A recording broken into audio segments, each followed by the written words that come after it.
Oh, my God. Sal just took a Oh, my God. Are you all right? He just What fell off? fell. Go slow. Go slow. Help him. Hold his hand. What happened? You fell down on your heels. Are you all right? I used to walk in these heels, but it was worth it. Yeah. It ruined your look. What happened? Oh. The wig. All right, Dana. Give him What's he doing? Oh, he's pulling out his nuts. Oh, please.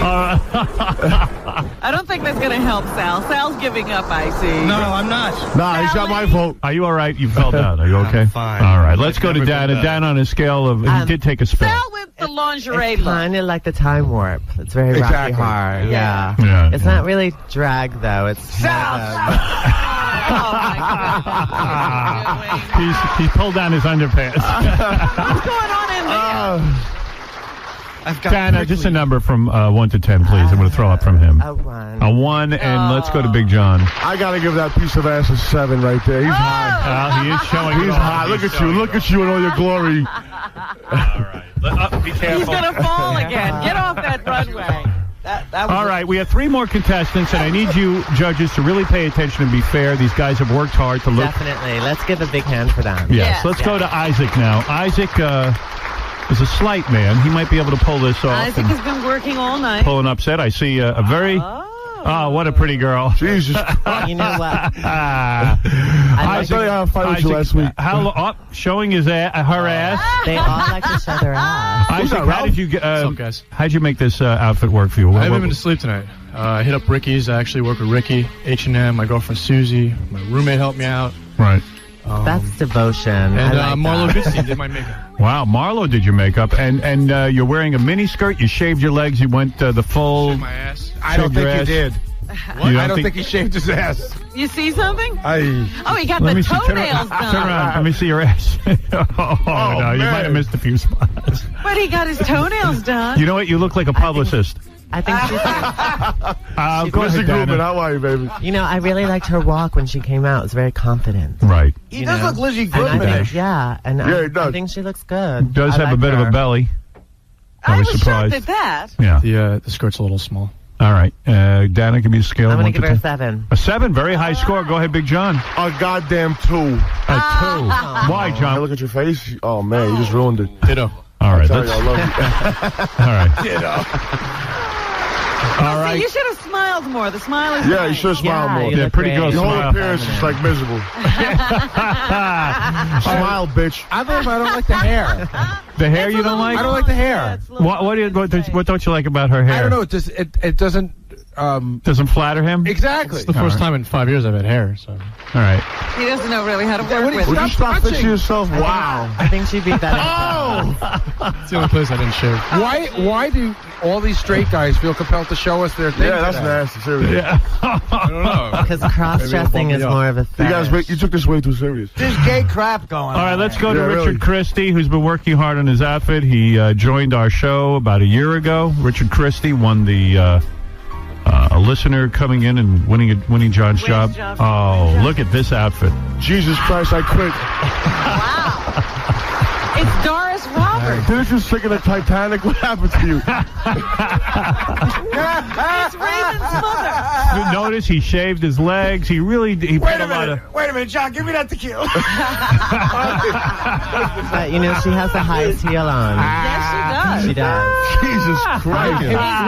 The color, though? You work well in high heels. You're wearing all Springs around blue. the corner. Did you stuff your hair under your hat, or is your hair gone? No, it's tied Oh, I back. see. It's a Thanks, knot. buddy. You have a bun. Did you Today. have a shot at tequila, Artie? I took a shot. Why did he think I'm of driving this you to drink and crazy hat with the... He looks like James Cagney's mother in one of those gangster movies. You know what he looks like? He looks like that Egyptian guy that you met in Israel right there. I'll tell you that. I'm going for the classy look here. All right, Dana, give me Oh, a my scale God. of 1 to 10. The man worked hard on his outfit. Come on, give him a chance. Yeah, of course. He even put on fake you know, nails. I'm going to give And him... eyelashes. I'm going to give him a 6 because his heels are so high. Sweetheart, you're way too Thank generous you. here. Thank you. All right, let's go to Big John, a man's point of view. 2. I hear him with 2. Jesus Christ. Can we get to the next one? All John, right. you have to be a little nice. I know, to them. They sweetheart. I work know, so honey. hard. I'm very judgmental. I'm sorry, honey. Hey, I'm willing to make out with the judges for a good score. You're not making out with him. You know what? Yeah, make out with me right here. I'm going to give you an uppercut right now. Go ahead. He'll knock you right down. He's already taken. Richard, thank you. He's taken you. by Dana. Yeah. That. All right, let's go to Benjy, our final entry. Office beauty pageant. No. The guy who is the sexiest girl. Wait a second. Nice A laugh. very pretty girl has walked in the room. Monica Lewinsky. Oh, my God. That is Monica. It really is. You're so tall in person. What? You're so tall. Oh, thank you, miss. What is your name? Benjy. Benjy. Benjy. Benjy. Benjy.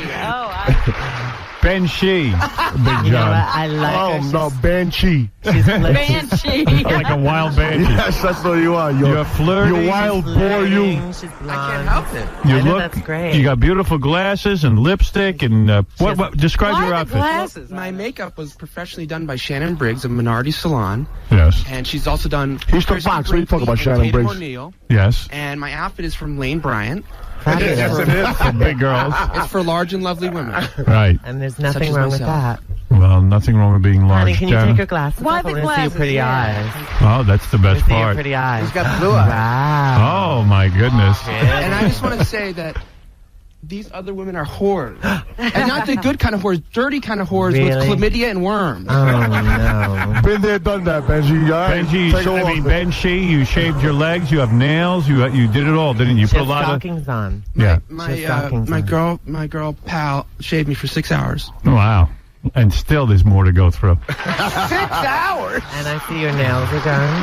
Nice. All right, come on, Dana. You're the pro here. You know, I like her. And her ensemble is matching. And what do you think? Everything. Her purse, her shoes.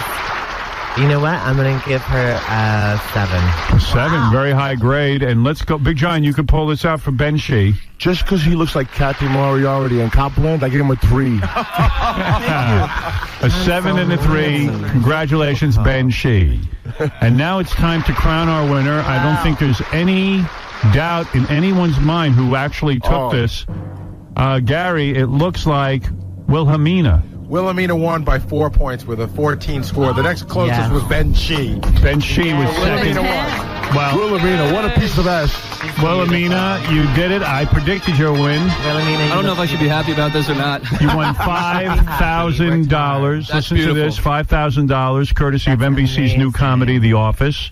Good luck in the next Eagles game. I know, it's going to get ugly. I want to thank my boys, Mike and Harvey over at Top Priority. They did the hair and makeup. And You better thank me, too, because I won $2,500 at the end of the show. Yes, definitely. Big John, staying up beautiful. Thank you, Gary. You look beautiful. My girlfriend Tracy, who dressed me, and Andrea. Uh-oh, Benjy is crying and leaving. Bitch. Come here, Kathy. Oh, no, she's running out. Benjy left crying. Crying. No, the other girls were such good sports. Thank you so. No, you're not. Sport. I'm effing pissed off. I got prickly heat around my freaking nipples. I put that stupid hair removal cream all over me. It's stinging like a son of a bitch. I'm freaking angry. This is Your sack is showing, you That sounds freak. like a regular day of preparation for work for Well, Sal. don't be a sore loser. I'm not a sore. I'm sore all over. Never mind the loser part. I feel terrible. All right. Well, It's tough being a girl. it's hard. The loser part is all over. It is hard. It's a lot of work, isn't it, Dana? Too. I love the winner. She's exactly the winner. Hey, would you like to know who came in dead last? beautiful. Yeah, you look great. You really, really do. Thank you. Super sexy. Very sexy. Well, you know what? Will he did the right thing. He concentrated on the hair and makeup. Yeah, exactly. The hair looks dynamite. And it helps that Will has a good figure. He's the thinnest. Yeah. Yes, But he was. the others just slapped wigs on their heads. You know, it was not right. The $5,000 courtesy of NBC's new comedy, The Office. talking It's a about, show Rob? for anyone whose boss is an idiot. Check out the premiere tonight after The Apprentice. Will, real quick, while you're there in the dress and flowers, who do you like Oklahoma State today? Okie State, go Cowboys. Oh, it somehow doesn't sound right coming out of your mouth right now. Big John from Scores. We love Scores. Yes, Scores. We love you, Howard. And Love Big you've John. been the best, absolutely. Big John at Scores. Big John, you're great.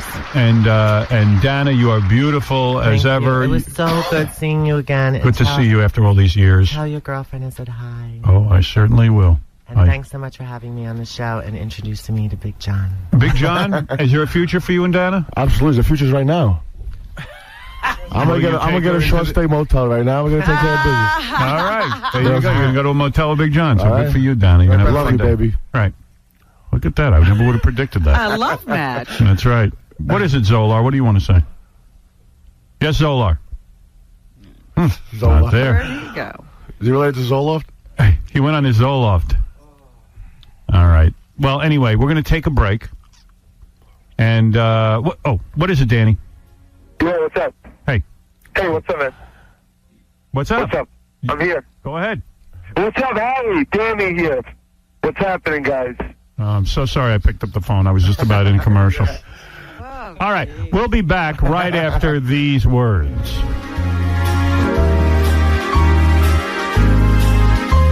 The Howard Stern Show. Thank you. Thank you. Making all your dreams come true. I will never, ever forget you guys. Thank you. Thank you all. I am so tired. This is all I wanted my whole life. That's it. The Howard Stern Show.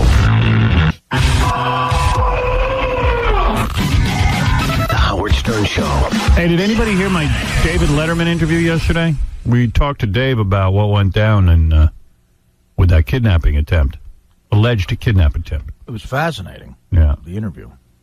He had a lot to say, a lot more than he said on his own show, and I thought I'd replay it in case you missed it. Dave, I'm very sorry to hear about what happened. Good morning, Howard. How are you? Good morning. How is Harry this morning? Harry's doing fine. You know something, Howard? I can't help but just be angry about this whole thing. I'd love to crazy glue this guy's butt shut and feed him beans and watch him explode. Well, I imagine... Well, there's a punishment. I watched you on your television show. Right. And you made what I thought was a very dignified statement, but I don't think any of your anger came out. No, this guy had a lot of gall, and at this point, I'd love to cut off his eyelids, tie him to a chair, and make him watch dirty work 900 times. Oh. Well, wait a second, though. Dave, you're making jokes, but really let it out and tell us what you're thinking. I'm serious. I hate this guy so much, I would force him to watch Benjy pleasure himself on your blue couch. I know you're making jokes, but... It must be traumatic, yeah. No, I mean, why didn't this a-hole kidnap, Jimmy Kimmel's kids? He doesn't like him anyway. Well, you don't know that. Jimmy loves his children. Uh-huh. But I bet that turd Conan O'Brien is behind this, Howard. He just wants to take my 11:30 spot. I thought you liked Conan. Yeah. No, I don't know. If my kid turns homo as a result of this, I'll go postal. Well, Robin, is there any chance of the kid turning homo from this? From this? Yeah. He wasn't even touched. The guy never got near him. Oh, all right. Yeah, but, I've always said never trust anybody who has the same mustache as the homo cop from the Village People. You know what I'm saying? Well, that's true. Yeah, I mean, that guy does have one of those. He has that mustache. He has that weird mustache. Exactly. What would you do? What would you do to this guy, though, if you caught him? I don't know, Howard. I'd like to blindfold the kidnapper, strip him and send him to one of Paul Schaefer's pool parties. That seems too nice. Yeah. I don't want to accuse anybody, but, I'm sure that big-chinned prick Jay Leno had something to do with this.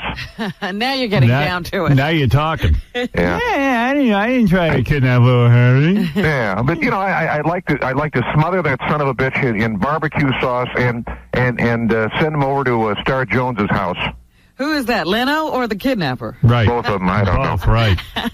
What would you do to the kidnapper? I don't know. I'd love to dress that bastard in Superman pajamas, put a lollipop in his hands and send him over to, the Neverland Ranch. Yeah, Michael Jackson's place. Yeah. Seems like you've been doing a lot of thinking about this. Yeah. I just, it's just unbelievable. I want to dip that prick in chocolate and send him over to Gary Delabonte's house. I don't know. Oh, that's dangerous. Because he loves treats. Gary usually eats that chocolate before he even realizes what it is. By the way, his name is Delabate. Oh, is it? Yeah. Oh, God. Delabate. Well, you're in trouble now. Well, I'm going to turn him loose in Harlem with a shirt that says "I hate basketball." What do you think? What else would you love to do to that guy? I'd love to send this jerk to the Vibe Awards, without a bulletproof jacket, and he'd be done for. What else would you like to do to the guy? Let it all out. I don't know. Robin, would you mind crushing this guy's head in between your huge brown orbs, chest orbs? For you, what do you think? For you, anything. Maybe I'll tell you what I'll do. Maybe I'll talk to, Vinny Vivalli and get him to kiss this guy's ass until he can't take it anymore and he kills himself. Well, I know you're upset because nobody likes a kidnapping and your little You're Harry. making a little light of it. I'm shocked. I'm trying to, but I like how everyone, Howard, thought the kidnapper was going to be black. Well, I guess all you racist a-holes were wrong. It was a white guy. It was a white guy. Well, this happened in Montana. Yeah, that's right. There's not too many black guys in Montana. You know that. Yeah, it's you got to admit that kidnapper is kind of sexy looking in a dangerous Tom Selleck kind of way. I can see where you'd think that. Yeah, and you mentioned Montana. You don't want to, you want to know how white the state of Montana is, Howard. How white is it? In Montana, I'm considered Puerto Rican. I didn't know that. Yeah. Wow. Well, I tell you, it is a terrible thing. Everyone's upset for you, Dave. Yeah. I mean, 5 million. Howard, 5 million. My baby's worth $5 million. That, my friend, is why I had a white kid. I see. You know what I'm saying? Yeah, I hit $5 million. You don't need more. If you ever go broke, you can. I don't know. Kid.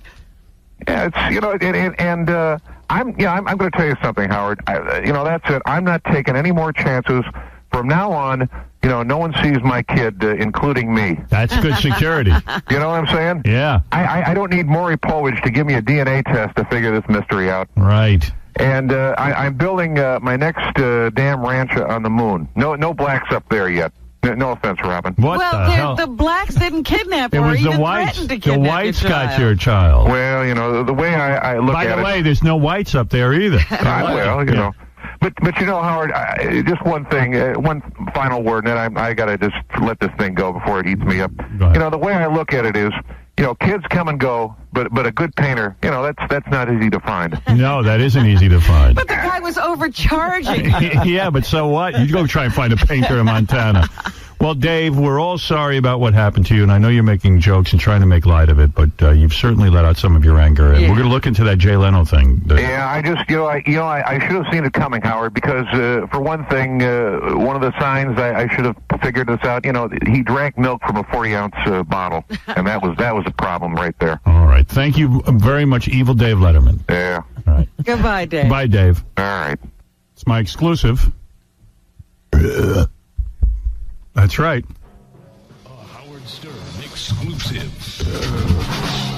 Stacey Hayes in the tickle chair on E! tonight. Oh. Who is Stacey Hayes? Was she that the one of the Playboy chicks that came in here? Let me read this. See, this smoking hot and stacked game show host threatened to pee her panties while she gets tickled. The English broad. Oh, really good Right, looking. from the game show Game. Yes. I forget the name of the game. We have a bunch of pictures of her on howardstern.com. Stacey Hayes strapped in the tickle chair tonight on E! for your viewing pleasure. Really great. I have so much. Ant is going to join us for the news, Robin. He was a contestant on Last Comic Standing. Very interesting guy, funny guy. And he's going to join us in a couple of minutes. Yeah, he was also hosting the Celebrity Fit Club for VH1. Right, we'll talk about that. VH1 regular. Who won that? Is that over? Did someone win or like? I don't know. I heard that Daniel Baldwin admitted that he was on drugs half the time he's been there. He did make out with Ant, supposedly. He did? That's what Ant claimed. Wow. I don't know about that. And then he said he was on drugs. Oh, how dare he? Yeah, that's all right. Let me just get through a couple of tapes though here, real quick. Do you guys want to hear? Because I want to throw some of these out. Do you guys want to hear that the mom on Everyone Loves Raymond, Patricia Heaton, the wife of Raymond? Does anybody want to hear her talk about the case with that chick with the feeding tube? The Terry Schiavo case? She had to weigh in. Oh, you know let's hear what she has to say. I heard some of it. She's insanely dull. Yeah, like be prepared to be bored, but it's just funny that she's weighing in. Yeah, she has an opinion on this. And isn't she the chick who walked out of some award show when Ozzy cursed? Yeah. Yes, she didn't like Ozzy and Sharon hosting the People's Choice Awards, I think it was. I would never, if my kid was in this position, I would never pull his feeding tube. Yeah, well, your kid isn't in that position. And I love all these people. And it's none of your business, so you wouldn't do it. Yeah. Who cares what you would do? You're on a sitcom. You're Raymond's wife. I would never starve my son. I would never dehydrate my son. We would. Never. I've thought about day in and day out in a hospital with my own child. And it's by the way, does anyone realize that this goes on every day? And people are essentially let to die because they have no life. They're vegetables. The only reason this is going on is the parents got into it with the husband. It's the only reason. Right, it's a family squabble that we're all now weighing in on. I know I want to dehydrate Patricia Heaton, and I don't even know the woman. Can somebody yank her feeding tube? Yeah. Yeah, I think we go to court and get hers pulled. She has a hunger strike going on, I think. very difficult. It's very difficult. I would never want this to happen to anyone. Oh, isn't that nice? Maybe she will want it to happen to me after she hears this. But I think we have to be so careful about taking somebody's life. This poor girl looks like Commander Pike in the original Star Trek. Yeah. Or, you know, she looks like she's wearing the Scream mask, you know? Yeah. She has absolutely no life. It's a shame. The husband's probably in love with her and says, you know what, God, if this was me sitting there, I'd want someone to pull the plug on me. In a humane world, they'd be able to give her a bunch of drugs and let her go to sleep peacefully. But because every nudnik on the planet, they had 9-year-old kids out there. And if he was left to what the law says, he is the guardian. He is the one who gets to make these decisions. The parents have no say. Right. The woman, when she could make a decision, she decided to put her life in this man's hands by marrying him. Yeah. That's right, broads. You put your life in our hands. Yeah, broads. Go that ahead. was her decision. Is there any question? All right. I'm done with this. I don't want to get... It's just everybody's talking about it. It's annoying. All right. I want to play a clip from Dr. Phil. All right. I'm just going to play it. It aired at 4 o'clock in the afternoon on Dr. Phil. I don't see any reason why it can't air here. Oh, okay. I'm not going to make jokes about it. I'm not going to... It's a just Dr. gonna Phil. Play it. Okay. And let's see. Let's see what happens. Let's see if I get fined, and let's see if Dr. Phil does. It shouldn't be a problem. You're not saying it. I'm not saying anything. Here's Dr. Phil. Now, Chris says a family get-together means explicit sex talk, and it's usually her mother leading the conversation. Now, take your kids out of the room. This is not for young children's ears. Don't you love that? This is not for young children's ears. That's when the kids run into the room. Yeah. Now everything's all right. You may have tickled up and down her legs and kissed her breasts. My family is very open and honest when it comes to talking about sex. Over family dinners, we have had conversations dealing with masturbation, vaginal dryness, Lubricants. vibrators, If you ejaculate too quickly, stimulate the clitoris, how men can have multiple orgasms. penises and vaginas, G-spot stimulation, sex toys. My mother is a family therapist, and she has a specialty area in sex therapy. I don't see what our family does that's so terribly odd. My dad is a pastor. I want my daughters to enjoy not only the look, but the smells, the tastes, the aromas. Sex really is a multi-sensory engagement. With my husband, when we were first dating, I wanted him to meet my family. She warned me that sometimes conversation could turn toward sex. My husband and my mother stayed up talking about masturbation. There was a part of me that was thinking, holy crap, she just said masturbation. Next thought was, holy crap, I think she's okay with that. I thought... Well, there it is. That aired on Dr. Phil. I aired it bet here. you nobody heard it here. Well, if it didn't air here, then there's a hypocrisy. There's a double standard. I want to know if any of that was bleeped. I bet we're in music in about 10 markets. I don't know. But it's Dr. Phil, 4 o'clock in the afternoon. Kids are home. I have no problem with this. This is nothing that I have a problem with, and I don't have a problem airing it. I don't think it's indecent or obscene. Question is, who's going... Tom, did any of that get bleeped? Just the last two things that they said. The last two things? Yes. So you find it that you would guess that the FCC would have a problem with this since you bleeped it? Yeah. So that means... What? Will Dr. Phil get... You had to hit the button. Right. But Dr. Phil doesn't. Yeah, I mean, I thought it was long. I thought it was doing fine. It went on so long. I thought that last part made it a bit gratuitous and a bit pandering and titillating. And I bet you what, if I said the same words, if they came out of my mouth, that you would be less likely to let it air. May have been. That's true. I mean, but it would depend on the contextual, how you put it, what context you put that conversation in. So you had to hit the button twice. Yes. Okay. Point taken. At the very tail end of the conversation. There you go. And believe me, if I had the same exact conversation, I'd say 90% of that would have been on the air. Listen, there's no question that the standard we're held to for this show is different than the standard that they hold shows like that and others. And that's what's wrong with censorship. There's no question. In fact, let me give a big cheers to TV Guide. I'm reading TV Guide. You know they have cheers and jeers? Yes. They have a big cheer. And it says in TV Guide, cheers to the FCC for allowing us to watch Steven Spielberg's movie, unedited, or something That's like a cheer? A cheer. And I go, That's how? Crazy. I went, this is making me sick. They're cheering the FCC for being kind to us and letting us watch a movie. Thank you for letting us do something. Don't do that. Don't praise these guys because they've been good to you. Oh, my God. You're buying into the whole thing. Cheers. Well, that is a Rupert Murdoch publication. Cheers for obeying the Constitution. I like that Rupert Murdoch is trying to make the Daily News look really, really bad for making a mistake in their lottery game. Yeah. I know. But at the same point is certainly downplaying the fact that American Idol just screwed up everything, the phone numbers, which is his company. And I don't think that it could ever be fair, because how many people knew that they were going to have to re-vote? That's right. Today. Linda, you're on the air. Good morning, Howard. How are you? Hi. Love the show. Thanks. Love everyone there. Okay, so let me make this brief so I don't get the ba-ba-ba thing. This morning, channel surfing, listening to Imus. Oh, my God, you have driven his blood pressure through the ceiling, along with the rest of the monkeys he has working for him. They're going on and on about that newspaper article in the Wall Street Journal and saying, great, this is a great article. And their source, a Howard Stern rant and a canned chef.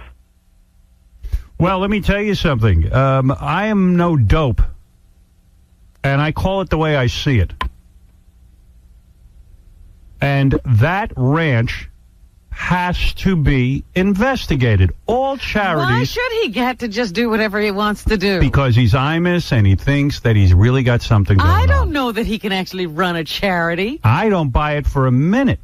Well, he's going on and on about how he doesn't take a salary, and let me know what the Oh, but by the way, who owns all that land? Yeah, whose name is it in? Yeah. Listen, let me tell you what, it's the proper season for Imus now, because all he needed was a cross to drag, so he's crucifying himself. It was ridiculous. It was comical. Listen to me. Listen to me for a second. If I give to charity, if I want to help people with cancer, which I'm inclined to do, I take whatever I want to contribute, me personally. I don't ask my audience to do it for me. I will go to the audience and say, why don't you give to a charity?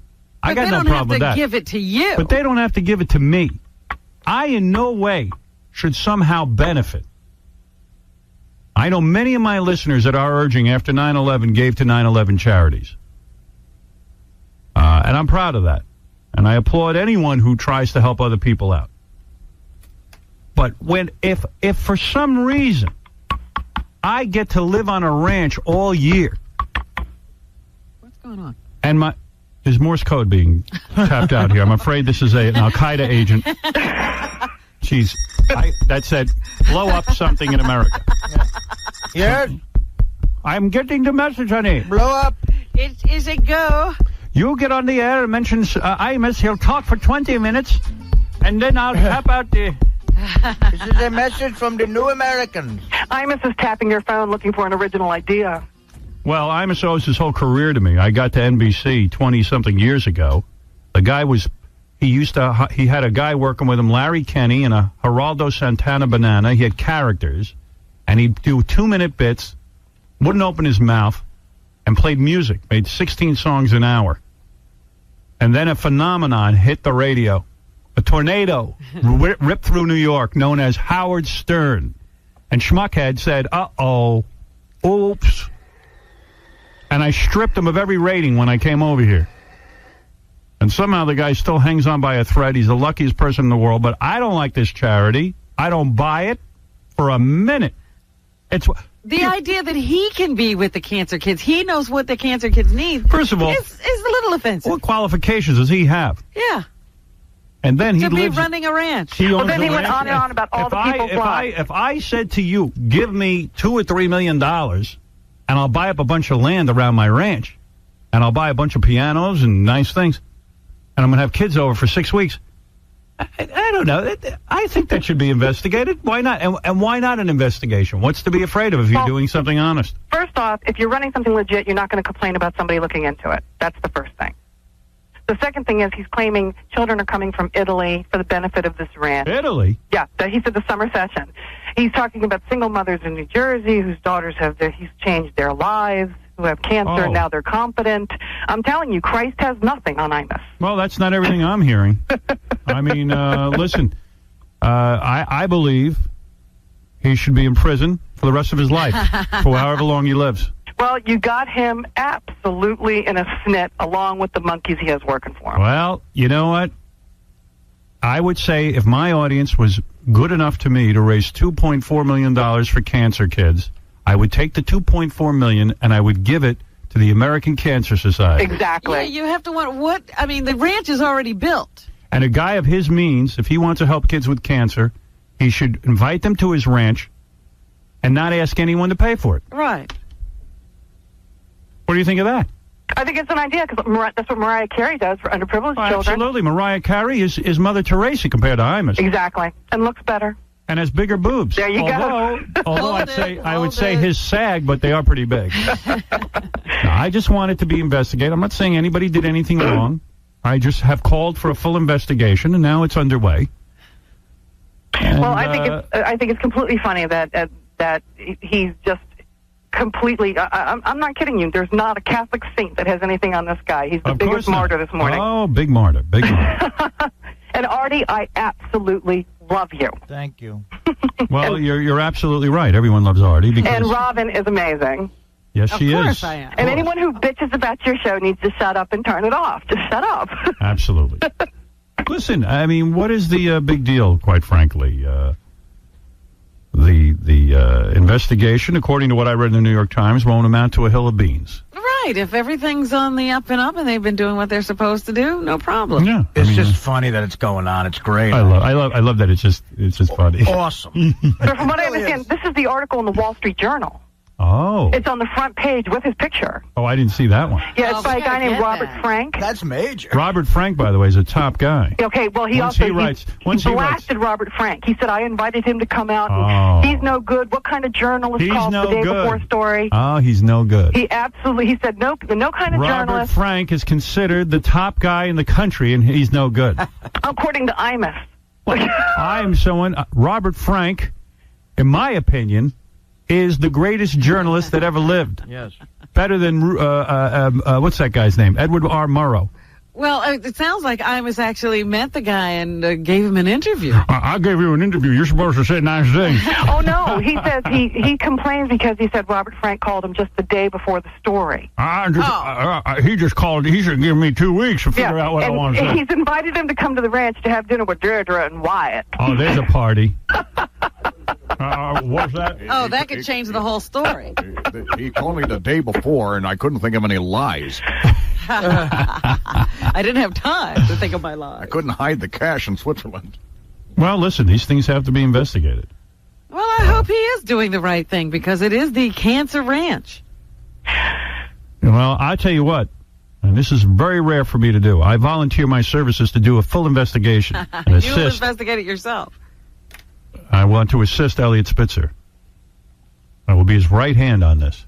Oh, he talks great about Elliot Spitzer. Oh, well, he better. Hey, you better. That's right. He better. Do you want to be deputized? I do. I want to be Deputy Stern. Spitzer's doing a fine job. What is that, Imus? Spitzer's doing a fine job.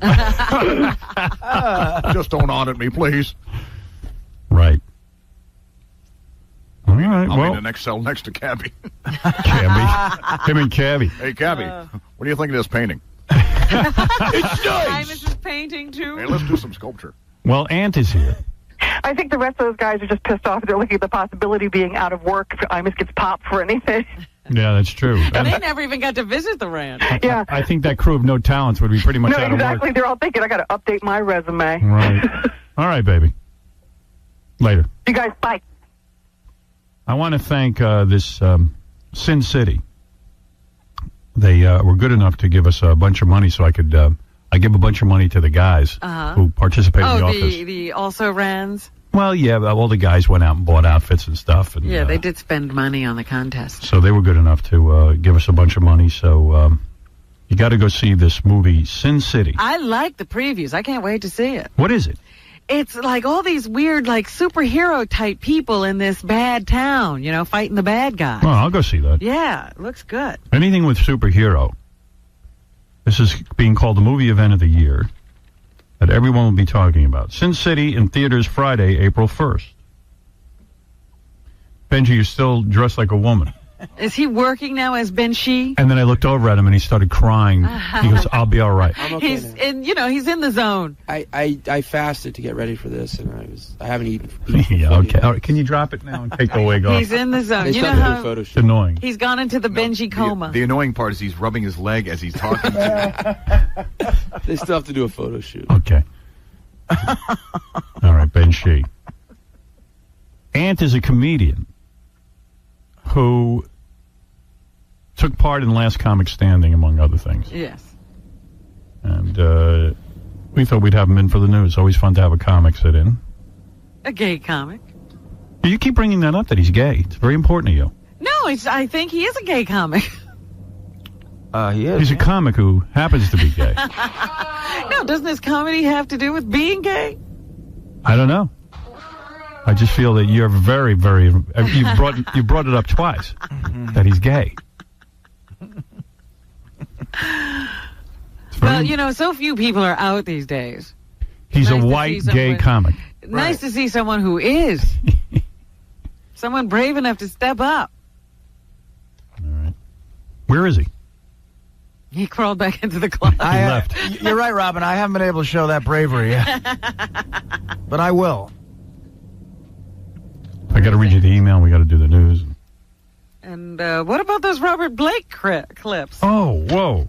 All right, no reason Ant can't hear these. Yeah. Yeah, don't keep them from him. I haven't even heard these.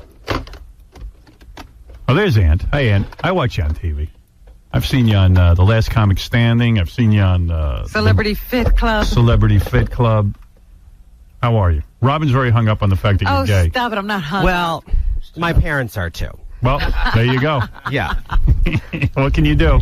What can you do? I don't know. Hey, give me Ant's notes because I thought they were pretty interesting. Yeah, and I can tell you something interesting about Ant. Ant is definitely like the dominant one, I guess. Dominant one of what? I'm a dominant in all aspects of, especially sex. So Will, the winner of our beauty pageant, comes by in his dress because he pre-interviewed Ant. He showed me his ass. No, he didn't show you his ass. You made him show it, and he did it. So Look, here he is. Wilhelmina, turn around. He goes, Will, seriously. Howard, he goes, turn Will, around. Show me your ass. Because you won first prize, I could be second prize if you play your cards right. Show Ant your ass. He'll evaluate you. He asked me to give him oral in the green room. I did not say that. Well, I did say it, actually. But Howard, he goes, But then I found he was 26. He goes, show me your ass. And Will goes, I don't want to. He goes, show me your ass. And Will, I don't want to. Show it. And Will, like, lifts up his skirt. Why not? But violated. You weren't violated. Trust me, if you want to feel violated, see me after the show. You're in love with Will. He's gorgeous. I mean, as a man and a woman. There you go. Maybe you're not gay. Okay, so he's not gay. Okay, can I tell you that when I was addicted to crystal meth, I would sleep with women. Is that right? That's how bad that drug is. And I'd be 30 pounds thinner, too. But I would wake up with girls, and I would go, did we... And then she would go, yeah. And I'd be like, well, was that good at least? And she'd be like, no. No memory of So it. even... No. I had For no real? memory of it. I would wake up and go, you're a female. You have a vagina. Was life so horrible that you had to become addicted to crystal meth? Is the life of a comic so horrible, or was it just your upbringing? No, not the upbringing. It was... crystal meth's hardcore. You know, in the gay world, it's such a popular drug that that's how I got into it. Why is it so popular in the gay world? Does it loosen you up for what you got to do back there? I don't do it back there. You don't? No. It just got you off other ways. I took computers apart.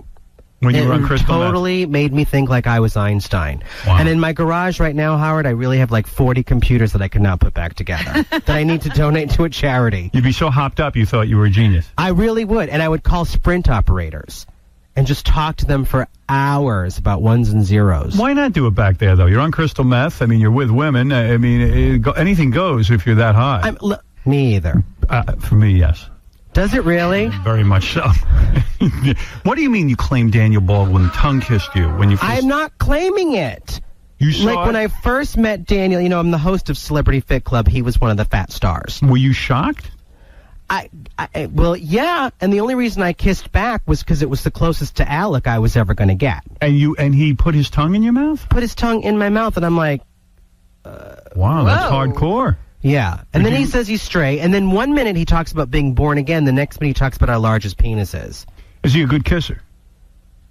Well, I don't have any other famous male men that have kissed me to compare it to. Is he a good kisser? In general, is he a good kisser? No, and he had bad breath. He did? Yeah. So you were repulsed? I was turned off. Did he want to go further? He invited me to go out dancing to gay clubs, which was bizarre. Really? Yeah. And then, of course, now later on we found out he was hopped up on crack, so it's not that bizarre behavior. He was actually doing crack. Well, I mean, he says it started with painkillers and then progressed to stronger, drugs. He said drugs that weren't on the menu. Okay. Now, look, I've eaten off the menu. Did he lose the weight on the how many? I watched the show, but I kind of lost track of it. Did people lose a lot of weight? People like Joe G, who I know you guys are big fans of here, you know, gained weight. And Joe had a gastric band. That's why I'm a fan of his. He went on a weight loss show and gained weight. Having a gastric band. Your stomach is the size of a split pea. How are you gaining weight? Didn't I tell you he had that operation? I love that. Well, maybe the operation didn't take. Ann claims he quit Last Comic Standing in the middle of the show because he feared for his safety. Really? He claims other contestants were threatening him. Are stand-up comics that whacked out of their skull? Have you seen Corey Holcomb? He's huge. He's a huge black man. And he was threatening you? Oh, my God, yeah. He called me a gump faggot and everything. And I still don't know what the gump part means. But I mean, weren't there people there to protect you in the house? No, not in that incident at all. There was nobody on that bus, and it was like this complete... And you saw part of it on the air. What they didn't show was me quitting the show. And you don't like... Why wouldn't they throw him off if he was intimidating another contestant? Look, Gary Goldman beat the crap out of Jay Moore on the show, and they didn't fire Gary Goldman. Oh, jeez. Apparently, you can kick the crap out of the executive producer and host of the show and still have a job. And you say you don't like Jay Moore either, the host of the show. I hate Jay Moore. Well, what happened there?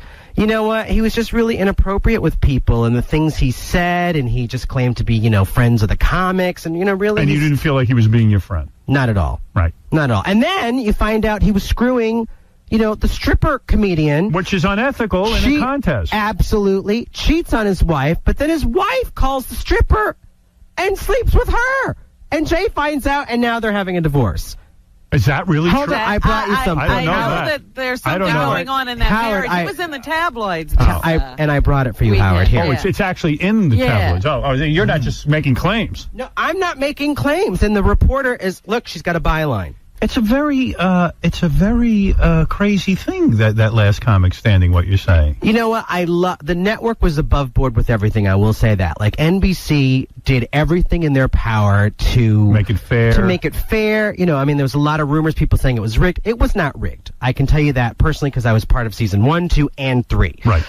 But I will tell you that Jay Moore literally, like in the middle of tape days, he would storm off the set because the director wouldn't say, okay, we're coming back in 5. Like, he wouldn't announce it over the PA. It's the best gig this guy ever had. Why would he It's the only gig he had. What else has he done? I don't even know. Okay, well then... I don't know. And I'm the king of all media. And you're king of everything. That's right. I should know what the guy did. You're more handsome in person. Oh. Uh-oh. Have we got No, you really are. Connection going here? Why can't you be a woman? Well, if you know, if Dana could get back in here and loan me $42,000. Well, you're not interested in becoming a woman, are you? Oh my God, no. You're a masculine guy. Well, let's not push the envelope. But I mean, you have a masculine look, is what I'm saying. You're not interested. You know, it's the baseball cap. Yes. Yeah. Well, I welcome you to the show. I've got to take a break. Then we'll come back. We're going to talk about the news. I'm going to listen to these Robert Blake tapes. You got any? Maybe you'll have an opinion on that. I lost money. You thought he was going to jail? Who didn't? Artie lost a fortune. That's why I love being famous in Los Angeles. Now I can commit murder and walk. That's right. Well, the prosecution is saying now they're going to really come down on that guy Ramon, Phil Ramon. Oh, really? They're not going to let him wiggle off the hook? They go, we look bad with this Robert Blake thing. I said, stop trying celebrities. Phil Spector. Just stop It's it. Phil Spector, right? I knew I was saying the wrong thing. Phil Ramon, Phil Spector. Yeah, Phil I thought Spector. Phil Ramon was dead. Yeah, he is. I was like, boy, they are going to come down hard on him. They finally got one. I apologize. I'm on pain medication. All the poor Ramones are all dying. Me and Alec Baldwin. Phil Ramone's not dead. Phil Ramone's a producer. Right. Not Phil Ramon. Phil Spector. Phil Spector. Yeah, right. Who's also a music producer. That is correct. Let's try. Who's the Ramon that's dead? Joey Ramone. And Dee Dee. And Dee Dee Ramone. And Dee Dee Ramone. Let's get back to how I'm not that bad looking in person. No, you're actually really cute. Not Howard. horrible, right? No, not at all. Seen But everybody worse. says you're so tall. I've never met you before, so how tall are you? I am 6'5". Do you like a tall man? Yeah. Sure. I mean, I'm 5'5". If I said your hair smells terrific, I'd mean it in more than one way. And that'd be a big compliment. All right, listen, why don't we do this? Ant, nice to have you here. Ant's album, by the way, Follow My Ass, is available in stores now. Very funny album. Check out Ant at antcomic.com. And I'm going to take a break. Come back. We're going to go all over the world with the news. Okay. Robin will present the news. And then we will discuss the You're getting news. a comment on it. Or not. Or No not. pressure here. Who cares? Yeah. This isn't school. I can't wait to hear the Blake tapes. If there's something on your mind, let it rip. This one looks interesting. I haven't heard him either. What? I got to ask you a question that you asked at your press conference, and you sort of... By the way, in case you're wondering who the woman is, that's the whenever you get into trouble person. That's the one you go to. That's the one you go to because she basically makes love to you no matter what you've done. I know. I saw her kissing his hand. Yeah. Oh, yeah. There's a love affair going on. Thank you, Barbara. You, the one who saved my life. Oh, Bobby Blake. Listen to me. Just because he got off doesn't mean he didn't do it. That's right. Who did it? Nobody's looking for who did it. got angry. There's no point in looking. One of the reporters said, who do you think did kill Bunny Lee Bakley? And you said, shut up. I got to ask you that. Do you have any idea who did it? What I meant by shut up is, I would like to have everybody stop killing Bonnie now. What? Here goes some Robert Blake logic. What? Everybody's making a buck on Bonnie. It's like, America now is fill your rice bowl any way you can. They're still picking Princess Diana's bones. Somebody. He's always angry. I love that. He's just like, what kind of question is that? They're filling their rice bowl with their bones. I mean, who the guy's like? He's nuts. They should just put him sounds like he's on drugs. She led that kind of life where she made a lot of enemies, and I was one of them now. somebody whose father was taken for a ride or something like that. I don't know. He's always pissed. I love that guy. What I meant by shut up. That's a lot to say in the word shut up. Yeah. But notice he never ever gives the answer, though. Like, who does he think did it? Who else had a gun in the restaurant? He told you she made a lot of enemies. Could have been anybody. Yeah, but he was right back to the car. I mean, he wasn't long away from the car. He didn't see anything. Nothing. Okay. I'm okay. Uh-oh. Wow. I feel bad for myself. Remember the best line ever written? What was Tennessee Williams. Mm-hmm. Sometimes there's God so quickly. Remember? Yes, I remember you said that. You said you would not be found guilty. You would not be found guilty. But when we saw you at your trial, when they said not guilty, you put your head down and you sobbed. What went through your mind?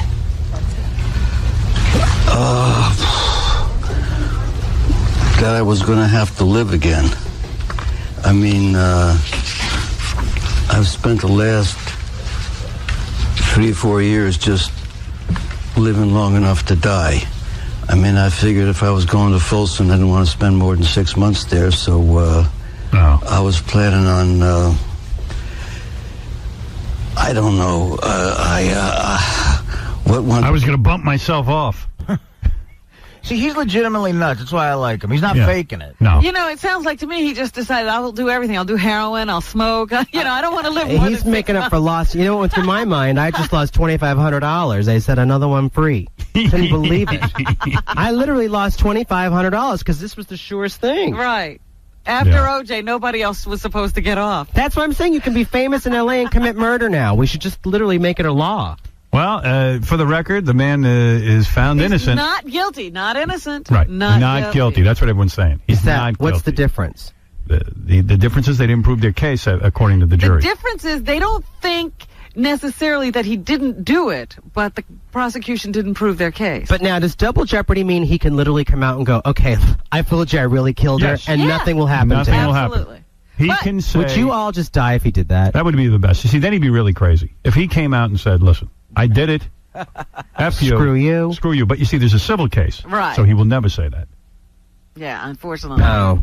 There But he's is got something nothing. You else can't. double. How can you get blood from a turnip? What does Beretta have? OJ supposedly had nothing. Meanwhile, OJ's got plenty of dough. The guy golfs every day. Yeah.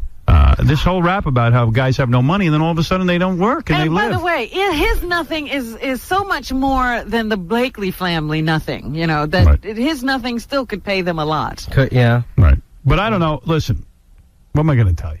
And he $10 can million work. bucks. He can work. You know what? Good for him. Running around. Somebody will hire him. Someone will hire him. Oh, of course. I think he's going to be on Last Comic Standing. What do you think of that? Well, it'll be Last Comic Breathing if he's on. Because how old is he? Like 100? Right. All right. Let's take a break. Ant is here. We'll take a break and do the rest of the news right after this. The oh-so-sexy Kelly Ripa talks about Howard Stern. I got to see Howard Stern in person, who I've never seen before. Oh, yeah? Did you go up and say hello, Howard? He sat right behind us. He was lovely. He was really a lot of fun. A lot of fun guy. You know, that's Howard. The mental mania that enslaved Howard Stern. And so I'm just going to have fun and hopefully not hurt anybody's feelings on the show. You know, it's just fun to be interviewed by Howard. And so, you know, I'm also promoting Zootopia and some other things, but mostly just come down to have fun here. Right, you know, but that aside from the promotion, the conversation seems to stray and go into various corners, but you're okay with that. You come back continuously. I'm okay with it, and you know, I don't intentionally say things, but things come up where when I leave the show, immediately I feel I need to call people. But it's worked out so far, and everybody's accepted my apologies, and it's fine. But when you come to the show, you have to be willing to talk about stuff. Otherwise, you're wasting people's time. Right, you have to give a little to get a little. You have to give a little. You have to give a lot to get a little. But it's worth it. It's great. There's no show that's better to promote anything, whether it be stand-up or movies or books, than being interviewed by Howard. I mean, it's the best anywhere. All right, Tom. We'll see you in the studio. Thank you. Hey now, Tom Arnold's stopping by. Look at this. Always good seeing him. I always like this guy. He's got good energy. I was talking about Tom Arnold. Tom's got a new movie. Yeah. It's you with the movies, bro. Oh, guys. Mr. Movie Star. Is this it? Is this what I do? It's hard keeping a movie career together, It man, really right? is. You got to keep finding... Hey, Gary, put Tom's mic a little closer to his mouth. Not a lot. What happened? Go ahead. No, it's. I'm just trying to get the... Yeah, We're having we're a trying to- microphone bad day. Yeah. Let me How's see. that? Let me see. Say Okay. testing 1, 2. Testing 1, 2. It's all Testing right. 1, 2. It's just all right. That's Gary, come on. Come on, Gary. Make it happen. Get your kid back in here. It was so crazy. Yeah. Like the microphones weren't working, and my engineer wouldn't come in and like fix it. He was too tired. Oh, yeah. That's crazy. That makes right? sense. That makes sense. You know, it's funny seeing Ronnie outside. He greets you. Yeah. Because I've met him a bunch of times. I know he's small. You expect some big dude, right? No. Just very trim, you know, like, normal. am I like the complete, like everyone makes fun of me for having, you know, like Ronnie does security, but like it's not like I expect him to beat anybody up. Yeah. It's just that, like, you know, he kind of makes sure things run smoothly, and if he sees anything weird going down, I figure he can call one of the big guys in. Right. That's the way I'm looking at it. Right. He's very lean. Ronnie did security for me over the weekend, and he does a really good job. I was very impressed. Yeah, Fortunately, nothing ever goes down. So, Right. You know. Thank Right. goodness. yeah. Well, one time on America's Got Talent, I had Ronnie doing security, and Howie threw like a rubber snake, and everybody started running away because they thought it was a real snake. Right. And Ronnie ran away, too. Like all my security guys did. Like nobody came to my aid. It was really kind of weird. It was sort of like a fire drill, you know? Right. Yeah. How you been? I'm good. Dude, how old are you now? I'm 54. And you just had a baby. Yeah, Oh, my he's 6 God. months. I'm exhausted. Congratulations. Thank you. It's great. How you holding up?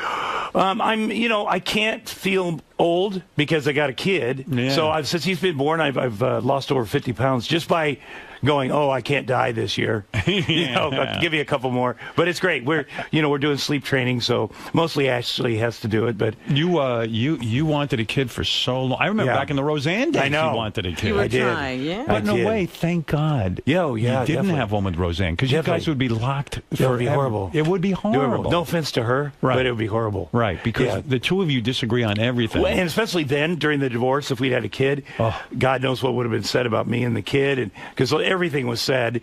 And so, that's all good. And you had tried everything. And Roseanne had blamed it on you that you couldn't have a It kid, was right? my fault. She was right about that. You had a low sperm count. Very low. Low yes. sperm. And I didn't think it would work with Ashley because I tried it 23 times, the in vitro fertilization thing with the other wives. But I thought, we have to go through this for Ashley, even though I know it's not going to work. Had you resigned yourself in your mind that you were never going to have a kid? Absolutely. Yeah. Like Absolutely. So it was total shock when they said to you, hey, guess what? And it Are was you shock. sure this child is yours? I'm pretty sure, because, Dax Shepard offered sincerely. Dax Shepard, the comedian who's with Kristen Bell.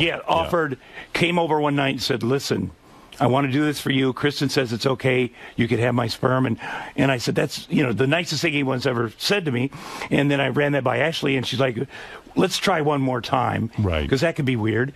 And, now when I'm at Dax's house. Do you ever think in a weird way, like that motivated you to, I know you can't motivate sperm, but sometimes the human body can just sort of rise to the occasion. That, and we'd met with an adoption lawyer like the week before we found out we were pregnant. And in a way, maybe that relaxed you. Like you said, well, I'm going to have a kid one way or another, right? But even when the doctor said, she's pregnant, I didn't believe it.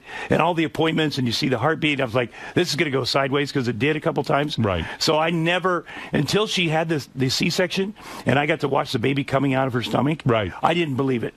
In a way, though, isn't it kind of annoying when a guy, between you and me, when Dax comes over and goes, I'll give you my sperm. like in a way, isn't it kind of... Well, if he'd have done it on day one, 10 years ago when I met him, like the first night. Why don't you just go fuck my wife? Yeah, exactly. But he's really thoughtful. And, he had to run that by Kristen. Right. And now we have children that are 10 days apart. I didn't know you were close to Dax Shepard Very and close. Kristen Bell. Those are like your close friends. Yeah, very close. Best friend. And the babies are like just a couple of weeks? 10 days. Lincoln, their baby, adorable, 10 days apart. We went over. Jackson and I had a father-son day last weekend. We went over to visit, which was kind of a mistake because Lincoln is so smart. Right. Like I was feeling really good about my son. Right. And I sat him down together and we're watching, and Lincoln takes these toys and she's showing him how to play with them. Like she's trying to communicate, and he takes them and stuffs them in his mouth every time. And I was worried. Well, boys are slower than girls. Well, believe me, I was worried, and I started going, oh my gosh, did we have him tested? Seriously. Right. I had that feeling. I know. I called Ashley. I said, I don't want to talk about this on the phone, but I'm very concerned. I'm looking back at some old pictures of him, and he does look a little odd. And I just feel like, I had a meltdown for a whole day. Right. You thought maybe he's retarded right. or something. I hate to say it, and it would have been fine. Right. But I been honestly felt, if you've seen the two of them together, because she is so smart, and all he wants to do is eat his bottle. But Kristen Bell has said that your son is a cuter child than her daughter. Well, she is so nice. Their daughter is adorable. Looks just like Kristen. Oh, well, that can't be bad. No, that can't be bad. No, it's adorable. But my son is very cute. He's very handsome. And you named your son Jax after the character on Sons of Anarchy? But partly, I remember you were on Sons of Anarchy. Yes, I was on Sons of Anarchy. And partly that. My dad's name is Jack, and I wanted to honor him, but not too much. Okay. So it went to his head. Why, because you don't like your dad that much? I love him, but I don't want to be Jack Jr. or Tom Jr. or it's whatever. Annoying, yeah. It's annoying. And then, that came up because he actually loves that character. Right. And she probably loves the actor. Right. Charlie. How'd you end up on Sons of Anarchy? Did you do it because you loved the show so much? I love the show, but Kurt Sutter, I got to know him a little bit. He's the creator. He's the genius behind it. Yeah. And he just had me on for a couple of years. Yeah, you were a pornographer. Yes. Yeah. I watched that show. And every time I had to get beat up by Jax Teller, who's Charlie Hunnam. And I would be like, Kurt, he can't beat me up in real life. I don't know why this is. And he goes, just do the fucking script. I go, yeah, but in real life, I just want you to know. He couldn't do it. He probably could, but in my mind, I took him very personally on that show. Right. And he finally like, yeah, we're killing you next week, Tom. So you remind me of Eric the actor. He will not play any gay characters because he's afraid everyone will think he's gay. Yeah. You're saying in real life you could beat up Charlie Hunnam. I would think so. Yeah. I would think that he's you seem much like younger. a good fighter. Yeah. But the Eric the actor thing was pretty brilliant because all actors, it was true. Everything about that was true. It was, distorted, but yet I was listening to that and I thought, yeah, I've been there.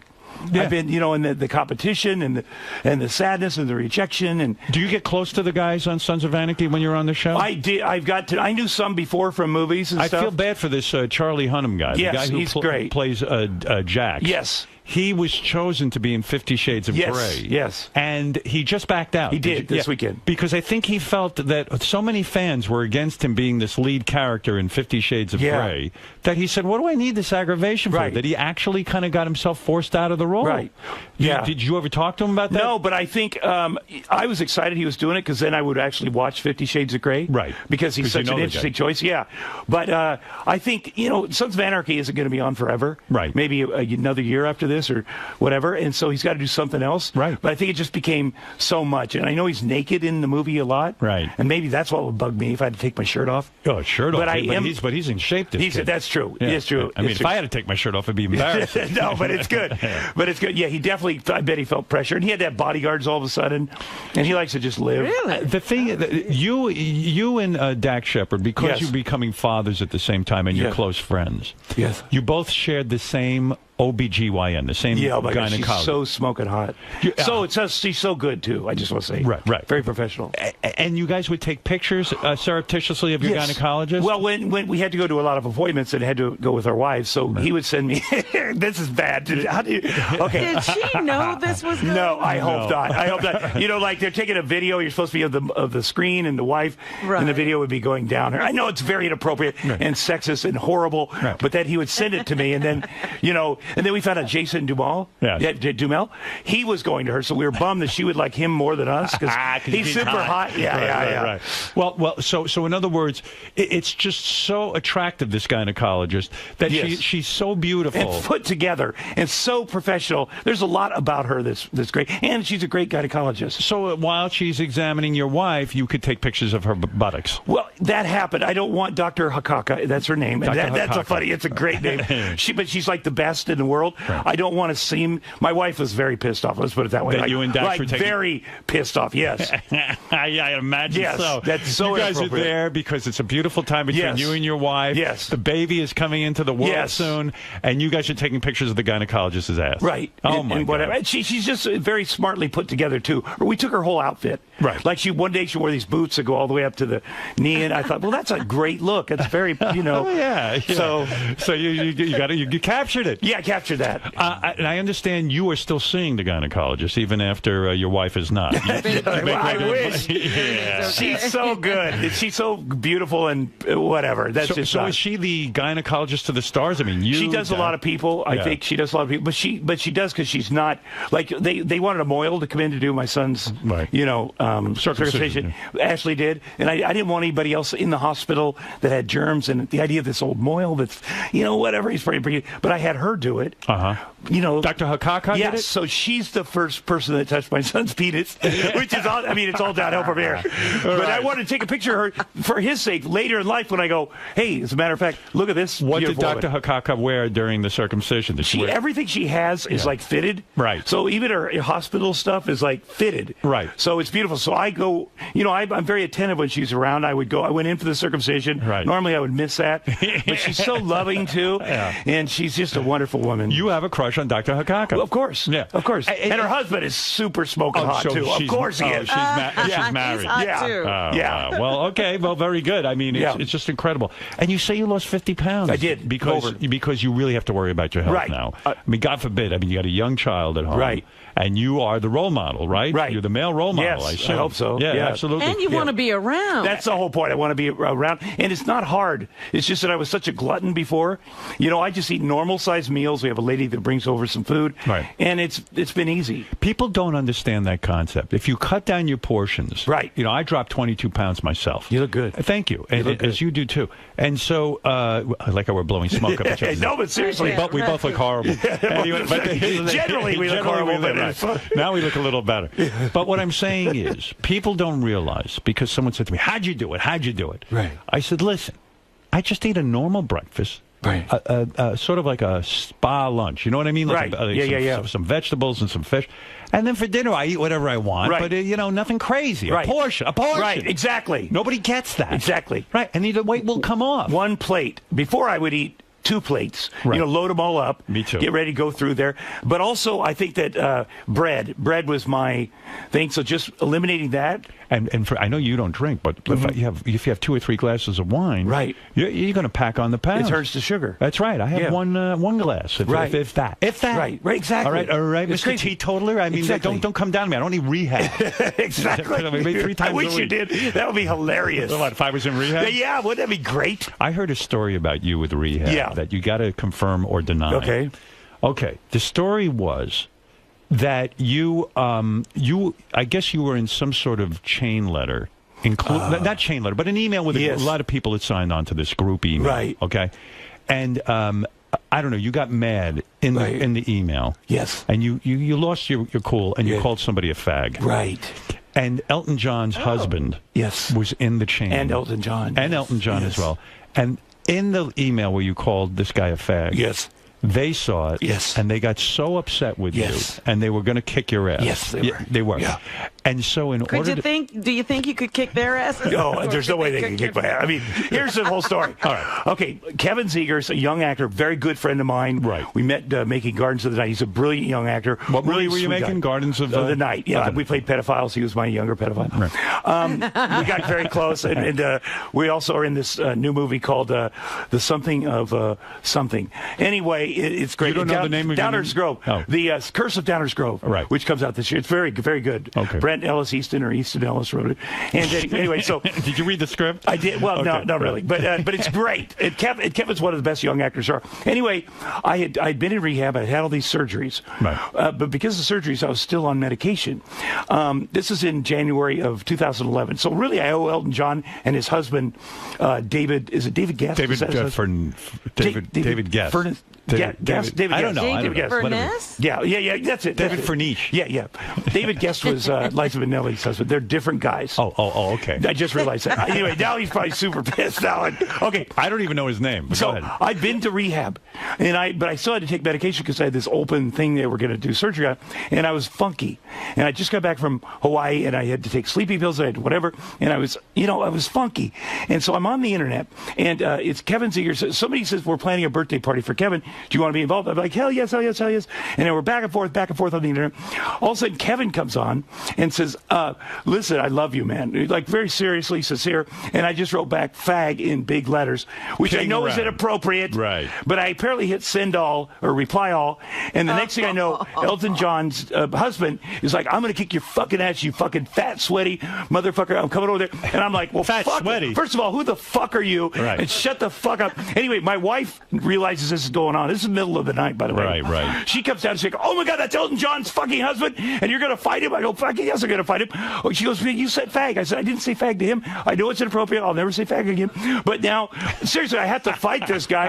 And she was like, that is it. You're going into detox right now. So literally, I was like, okay, fuck. Okay, I'll go into detox. So I went right. So they saved my life, really. Right. I heard you checked into rehab, that you didn't really need it that badly, but you figured if you check into rehab. Right, that's true. They would you get off the case, and then you wouldn't get like targeted by the way, I did the lamest lame addict thing. I wrote a letter and said reply all to everybody like, oh man, I don't know what's going on over here, but apparently somebody wrote fag from my account. I mean, it's such a lie, such a dirty lie. Yeah, I don't know what's going on. They hacked in. Yeah, they hacked in. Anthony Weiner said that. That's right. So I immediately went to UCLA and went to detox. Good. Yeah, just to get it, just because I didn't want it. Because Elton John is super fucking powerful. This guy there, his husband. Oh, yes. If you get on Elton John's wrong side. Right, you're out. And he starts going around Tom Arnold. Yes, he said basher. fag. Oh, my God. Yeah. I did not. Well, wait a minute, Tom. Yeah. I got to go back for a second.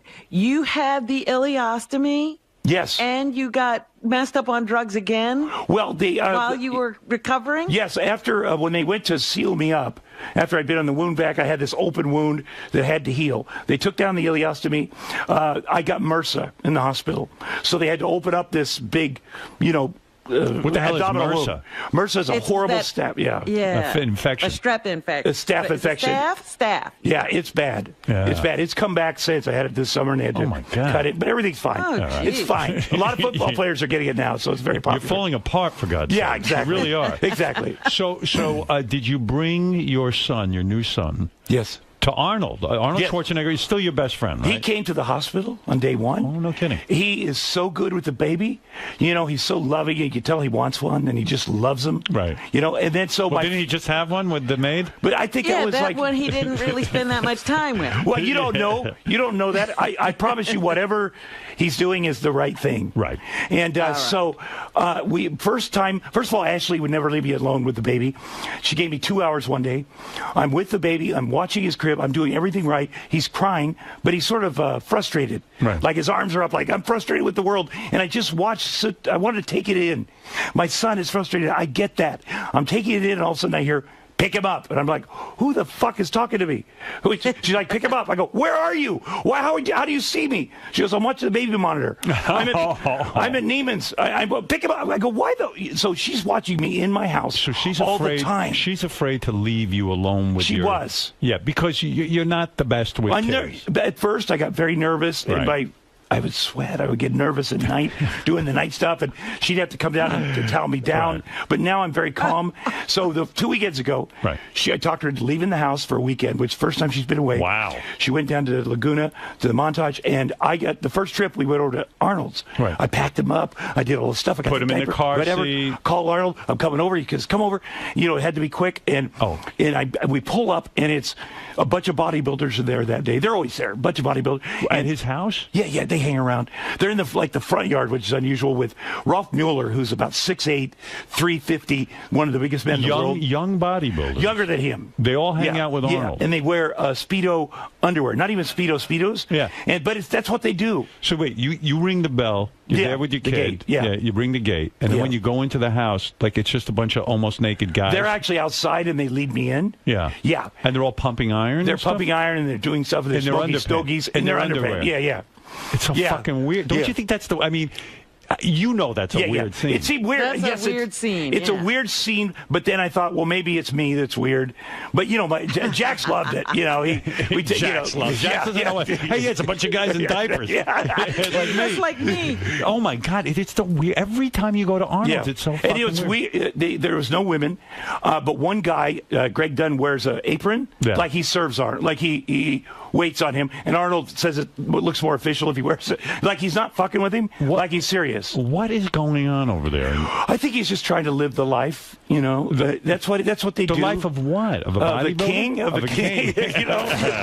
Do you feel like compelled to strip down to your underwear, like in a weird way, like you're the only guy wearing clothes? No, but he has also. And Arnold's in his underwear too. Well, no, he's got short. He doesn't have quite the short shorts. Right. And he just had I shouldn't say this, but a little hernia surgery. Oh, I didn't know that. So which I had too. The same thing. So we're comparing wounds. And but I didn't know that. And I threw Jax to him, and he's like, "Oh, it's like motherfucker." Good, dude. It's like the world's strongest man can't even lift a kid anymore. Yeah, but he can't. But you could tell he was struggling, but he did it. Right. And he's in great shape, and he's filming action movies all over the fucking world. I'm in the fucking Bulgaria with the goddamn wound. Yeah. But he's fantastic, and you can see him with the kid, like he just loves it, and he gets his big meaty fingers on him, and he's bouncing him off the couch. I'm like, holy shit. What's he doing dating wise? Is he like over the whole Maria divorce and all that? I don't. You never bring it up?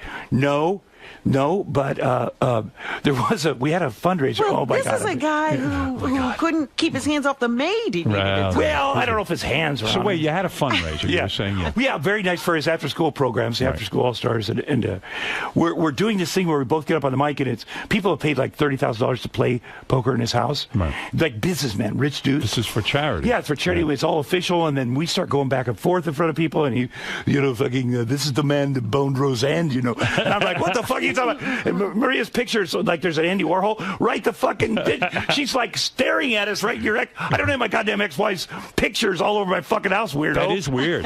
Yeah. Right. Yeah, so anyway, we start this and it gets really mean between two of us, and the businessmen are stunned. Right. Because they were like, what the fuck is going on? And then it's back to normal. But that's sort of what we do. We do our little... You go at each other. Yeah, you go at each other. You're like an old married couple. Do you joke about the maid with him? No, that you don't joke about. No. Right. I know, but there's a lot of looks. I have to say that. Yeah. I go, you should have... Hey, you know what? Stranger things can happen. There have been rumors that Arnold and Maria will get back together. I mean, I don't know. I would love, that's your hope. I want him to be happy. I want her to be happy. I would, if I was her, I'd be dating. Right. That's just my opinion because that would fire things up a little bit. Right. And I know Bobby Kennedy said the same thing a couple weeks ago on TV. He's trying to find somebody for her. And I know the family is because she's a beautiful woman. Right, yeah. She could date like a younger guy. Right. That would fire Arnold up. Right. Get that out of her system. Seriously, that's what she should do. Yeah, because he needs to be jealous a little bit. Right. But then again, he probably like it. He's like, let's get that motherfucker over here. Right. Yeah. Well, it's so funny. Like Arnold is such an interesting guy. He is. Like you go over there and like guys are all like shaved down in their underpants and like that seems like such like it's almost like that's what you'd expect at Elton John's house. Right. Though it's very similar. And even if you read his books, it's all about going in the forest with these guys and getting some meat and we're naked and we rub each other down. Yeah. He has a product that I'm involved with called Muscle Farm. Right. And it's the first time he's ever put his name on a fitness supplement product. Right. And so we're pumping that up. You guys are working on it together. Yes. Yeah. My it's brother. Interesting. It's unbelievable. But you talk about your life. Sometimes I think you have the most interesting life out of anyone in Hollywood. I was looking at. You ended up in rehab at one point with Lindsay Lohan. Yes. And you said something remarkable. What? That she has her own tanning bed. Well, here's rehab. the thing. Yeah. In rehab, let me just explain it. And Lindsay has been very open about this, so I don't want to. Right. You're not telling anything. I'm not telling anything. I wouldn't do that. It's inappropriate. They had the regular rehab, then they had the medical unit at this place we're talking about. And I was in the medical unit because I had this open wound and this wound back. And she moved in next door to me in the medical unit. And I said, well, what's her medical thing? And they go, well, she brought her tanning bed.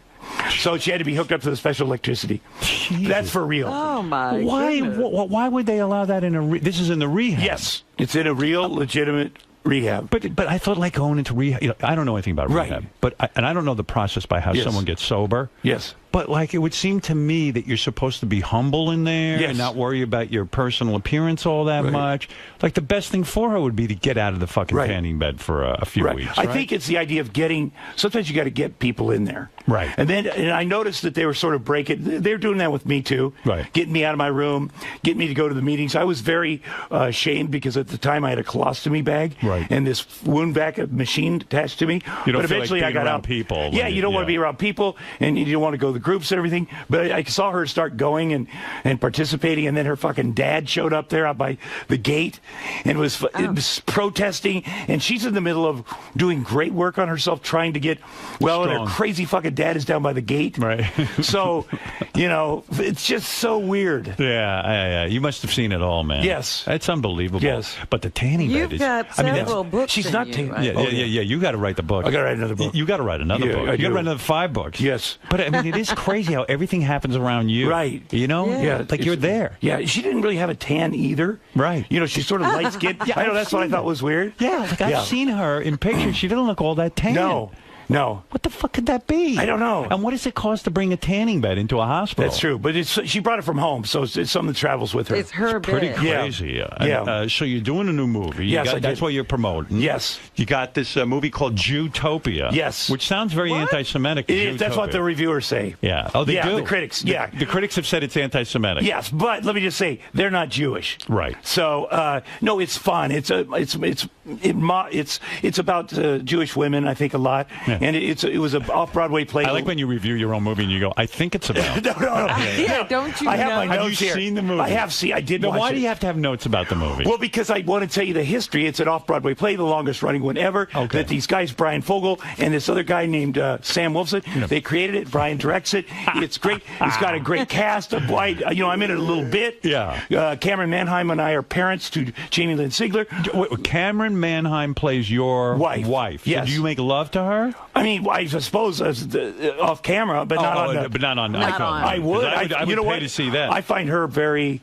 There's something about her that's very not sexual, but she's the kind of gal that you feel like you could wrestle at any moment, Right. and that's kind of sexual to me. Is it? I know. You got to be there. It's like Rhea Perlman. Many years ago, I did a movie with Rhea Perlman called Carpool, and one day she came up to me and started just tearing me a new asshole because I was late. Right. And she was like, and I was the star of the movie, and she was like, God damn it, I got to get on a plane, go see my kids, and she was just tearing me an asshole, and all of a sudden something struck me like, this woman is fucking sexy, man. There's something about her. Do you think that was Roseanne's appeal to you? Do you think why, in a way, you were so attracted to her because she's a large woman who was, like, very forceful and would boss the shit out of you? I don't think it was the size, although a lot of the women I grew up with are big. Yeah.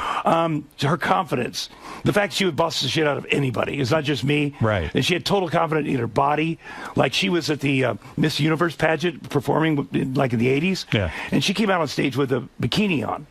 Like, holy fuck. I know it looked terrible, but the fact that she had the balls to fucking do that. That turned you on. Well, I just was like, this, it does turn you on. I mean, because your wife now is so demure. Yes, she is. I see. Yeah, but she's tough. She breaks my balls. When you were trying to get her pregnant, wasn't she going to psychics and all that shit? Yes. Lighting candles? Yes. Did that drive you crazy? Because you know that's all bullshit. I know. Right? I know mean, it is. So what do you do when she starts doing all of that? But, at first I fought it.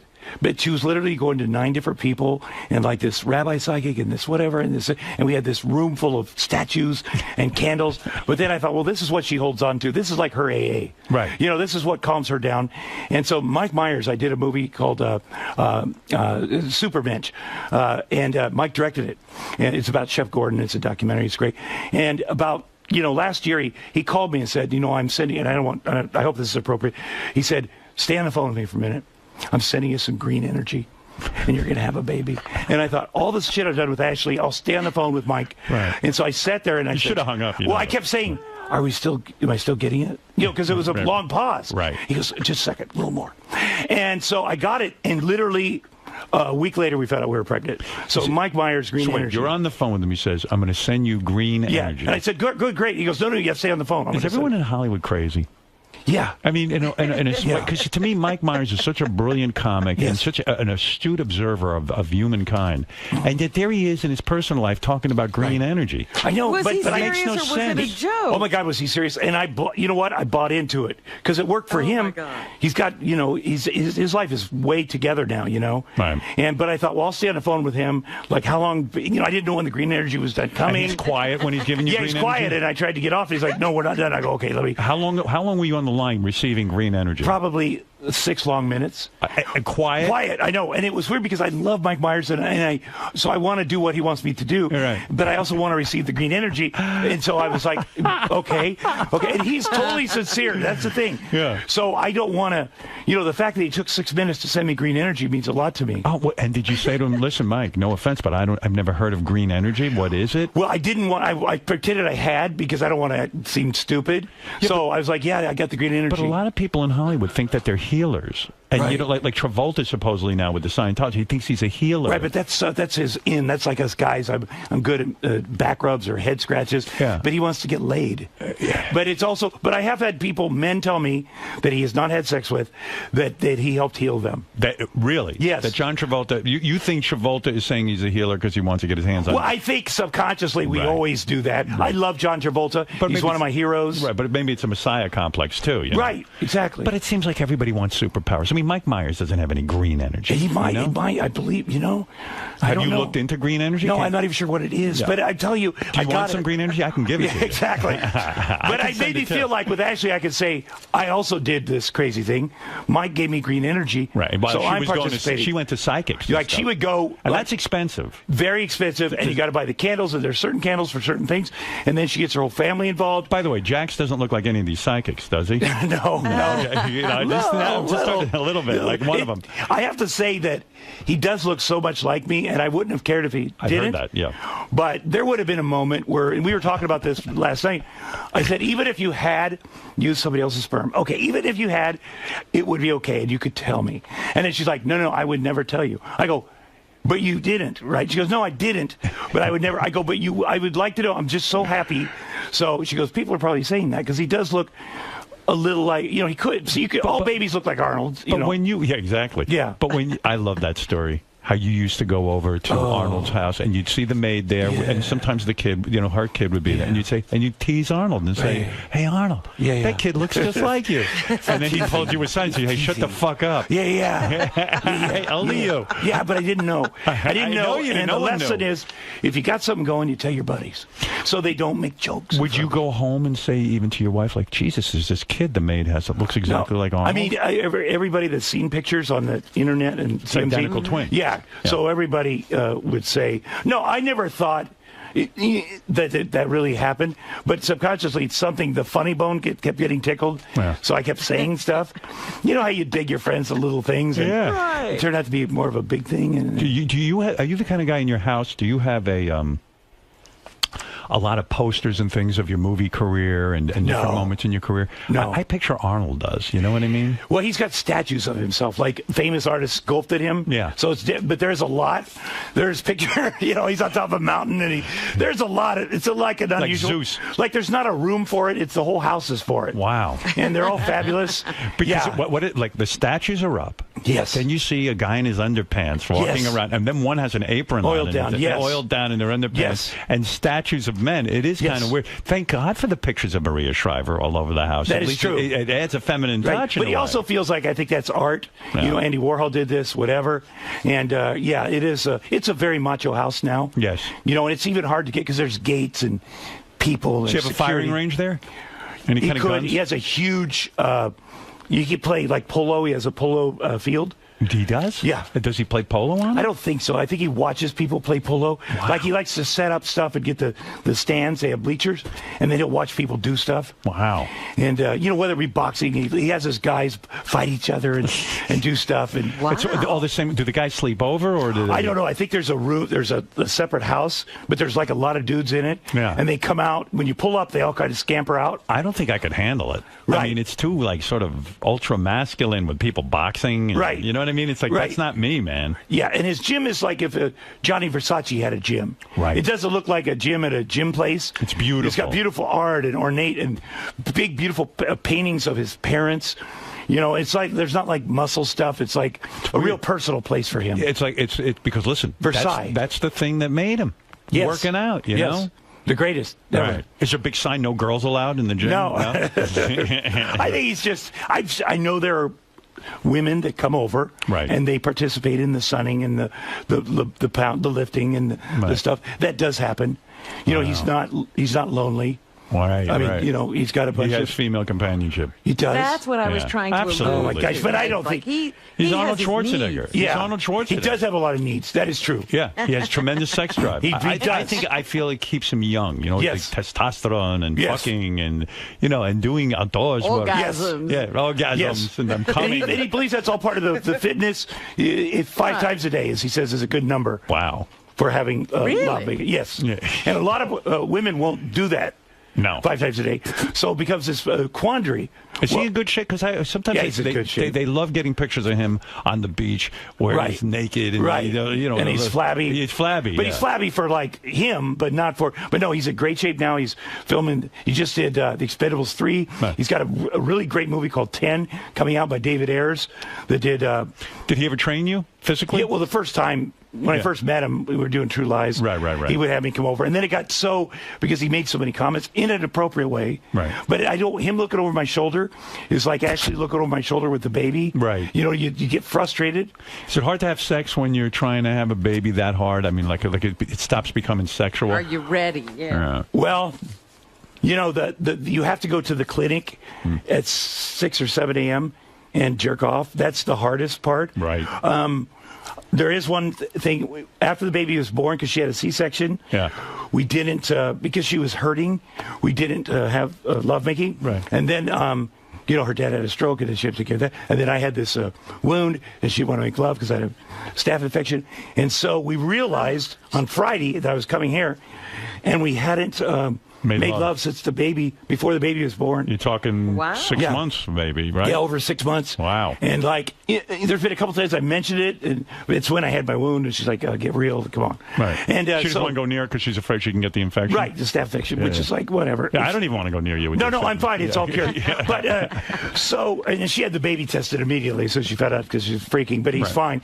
So Friday night, I said we just have to. I'm going to be on Howard, and we have to do because I don't want to say I didn't make love to my. So we did it. It's like one of those deals. All right, let's do it. Right. She goes, "Oh, will I hurt you because of your abdomen?" I didn't. No, it's going to be fine. And the thing I realized is my wife is so fucking sexy. I forgot about that. Right. Like, usually when you just have to do it to have a baby, you have to think of other women. You forgot about her as a sexual she is person. smoking. I mean, I've seen her. She's hot. Yeah. And and I've been missing out on that. Right. But when you have to do it to make a baby, you have to think of all kinds of. You have to squint and pretend the swan on the wall is a vagina. Yeah. And you have to do all these weird things, and you think this was just for fucking sake. Yeah. This is for romance. Yeah. Yeah. It was probably nice. It was great. My hips are a little. The outside of my hips. So are what did you very do? sore. You didn't come for 6 months, or did you jerk off? I did it. I jerked off. You jerked not off. like I used to. Right. No, I you're just a dad would pace now. myself. Yeah. But by the way, if you have a small penis, not jerking off makes it a little bit bigger because you're sort of almost ready to be aroused at all times. Yeah. So I think about that too. Right. Because, I want to be, you get that half sort of a boner. See, I got a small penis, and I always think if I jerk off, it'll start to stretch a little. That's what I agree with that part too. Right. By just yanking on it, literally pulling it like a muscle. Yeah, constant usage might make it stretch out a little bit. A guy that Arnold knows put a dumbbell on his penis and would sit on that chair, and there's a hole in the chair, and then he stretched his penis out with a dumbbell. He thought that worked. And did it work? He ended up having a rupture in his penis, and he had to have a surgery. Yeah, I mean, people do crazy things. Yeah, it was a terrible thing. Oh my God! Did Arnold laugh at that? Yeah, he thought it was hilarious. He encouraged it. Oh my God, what a life! Well, the new movie is called Jutopia. Jutopia. You could see it on demand. It's on iTunes. Courtney Mizell produced it. This great producer, Tucker Tooley. They're wonderful. Jennifer Love Hewitt is in it. Wendy Malick. She looked good. She looks great. She looks. What's that, Robin? He's got notes. He doesn't remember. Well, I don't want to let anybody down. Andy Fickman. What is this, the Academy Awards? You actually wrote it. No, you can use your notes. Rita Wilson is in it. She's great. Tom Hanks' wife. That's right. Yeah. She doesn't even have to work, but she does, and she's funny. She loves it. And she's kind of nasty, too. I like it, yeah. Well, she says bad things to you? Well, there's something people just nasty sexy about her. Do you ever think it's you? Do you ever think it's like I always think it's me. I think you're the nicest guy, but maybe you're annoying or something. I try not to be. Right. And I go to those parties, and I'm like, oh, my God.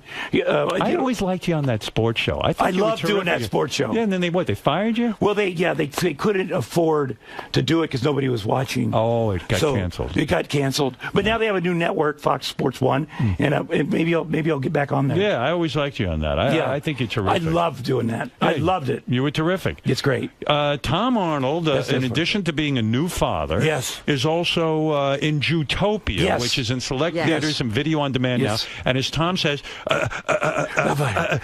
Jennifer Love Hewitt, cameraman, very sexy, very, very powerful. Very sexy. Peter Stomari. I don't even know what he said. A lot of things were said. Yeah. Nicolette Sheridan is in it, I think. Nicolette Sheridan. Yes. Yeah. Oh, I used to. This movie, just get it. Really? It's amazing. And you say it's anti-Semitic. I like anti-Semitic movies. Yes. Well, it's not. It's just Hitler's favorite movie, Jutopia. But it also makes fun of, like Jewish women when they order food. Right. They can never just fucking order food. I know Ashley can. Yeah. They send it back. They go to vaginabeautiful.com, and that's our site that has the trailer. Jutopia is vaginabeautiful.com. Because I play a vagina doctor in it. Oh. So I do gynecologist. Vagina doctor. But I specialize in vaginal You would never know he just had a baby. Yeah. I mean, a vagina doctor. Well, but I specialize in vaginal rejuvenation. Oh, yeah. So that's why. So vaginabeautiful.com is a great site. Right. And you can see everything about the movie. How you doing with Rosanna? You guys friends again? You know what? I heard you had a Twitter feud. You know what? We did have a Twitter feud. It was I had tweeted something innocuous, which was, I cleaned out my garage. I hope does Goodwill want 25 remote controls, old phone chargers, and my wedding videos, my old wedding videos. Right. You meant it as a joke. A joke. A day later, she writes back, "What the fuck is wrong with you? Like, seriously?" On Twitter. Yes. Right. In This front is of so everybody. the whole world can read. Yeah. Yeah. I write back, well, you can still buy it. It's $1 if you want the videos. She goes, then she writes, "My goddamn kids are in those videos," whatever. She didn't realize it was a joke. Right. Yeah. It went back and forth, back and forth.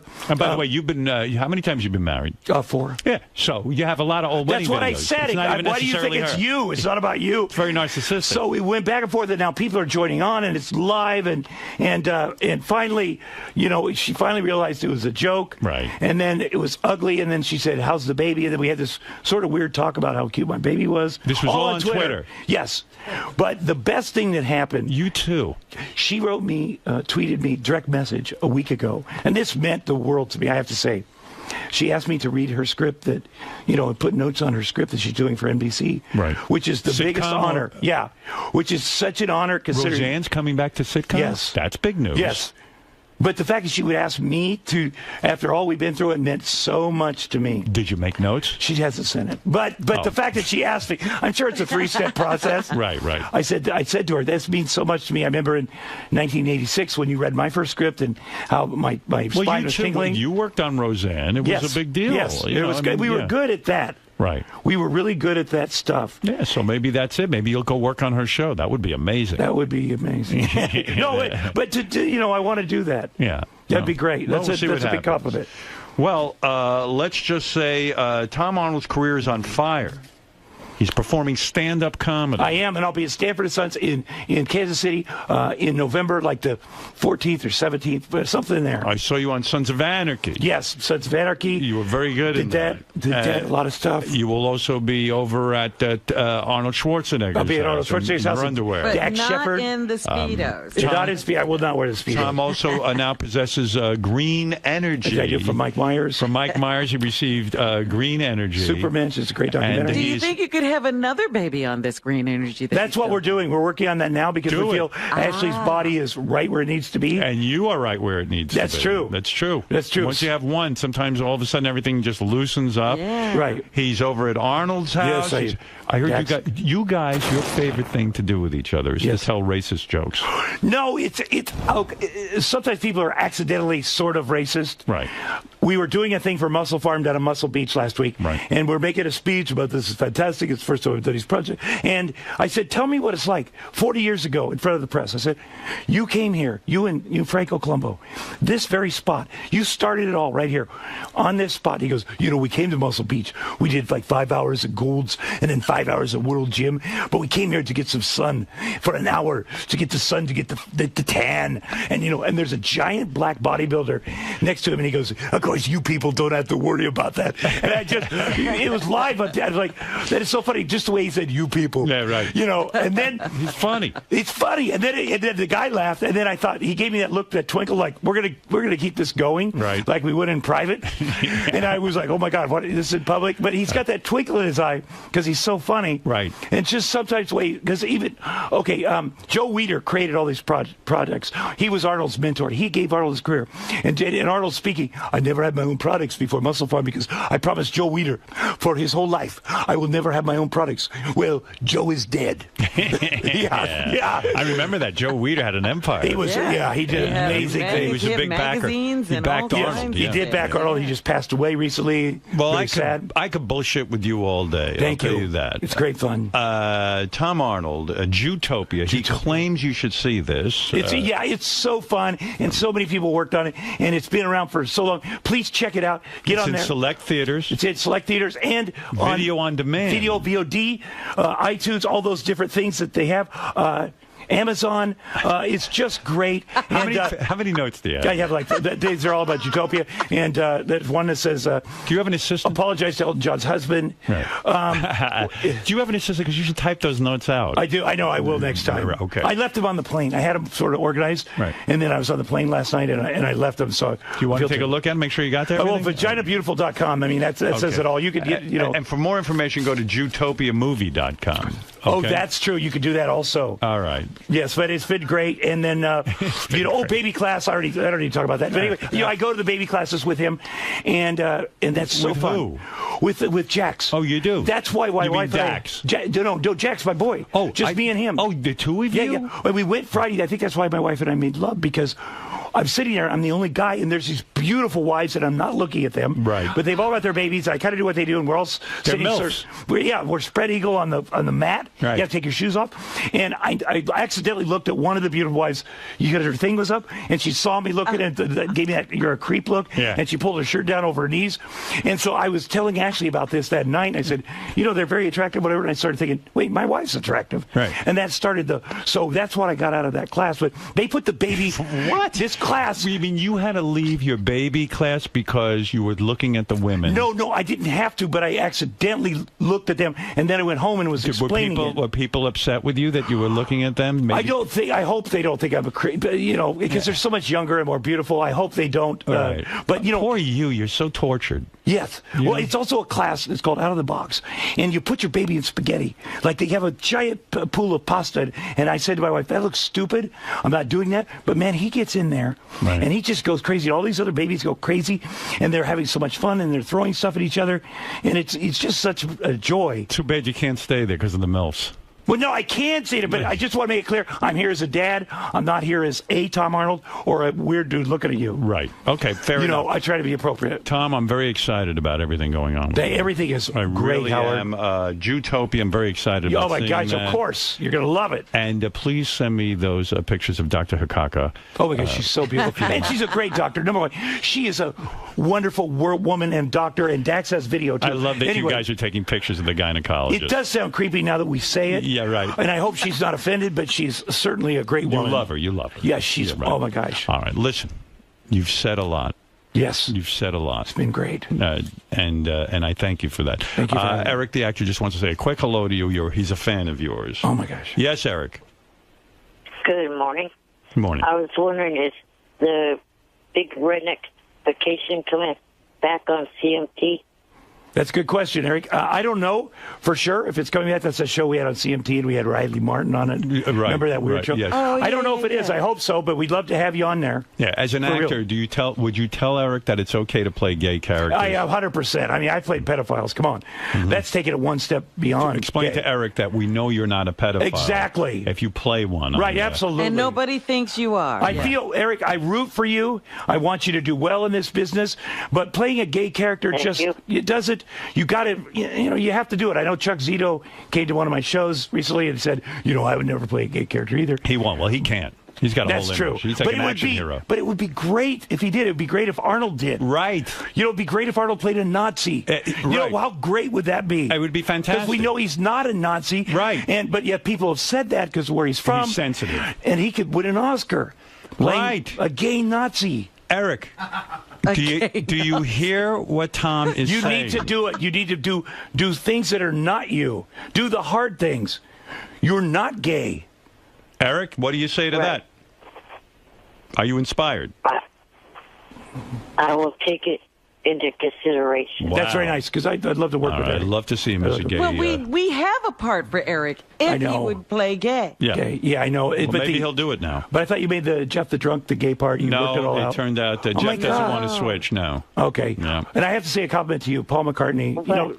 So wonderful, that interview. And you're such a fan, and I love that. I love that it. you could be a fan of somebody. Yes. Oh, please. I'm a fan of a lot of people. I know, but yeah, I know that. Yeah, no, And we're How can you not love Paul McCartney, right? No, I mean, he's unfucking believable. But then after he left, Robin started talking about a guy that put his dick in a toaster. Yes. And the way you segued into that and sort of rebooted, Right. you went from, man, I love Paul McCartney, and he's so wonderful, he's here, and then Well, the guy that's with the beauty dick. of the show. That is We the beauty of the show. can tank at one thing, but then maybe come back on another. You know, it's something for everybody. Yeah, there really is. Like for a while, I was sincere, and then all of a sudden, it's about a guy and his dick in the toaster. Yeah. It's pretty weird. And you were sincere talking about that too. You're wondering why did they do that? Why can't you be into both things? Right, exactly. Right, exactly. Equally. Exactly. All right, look.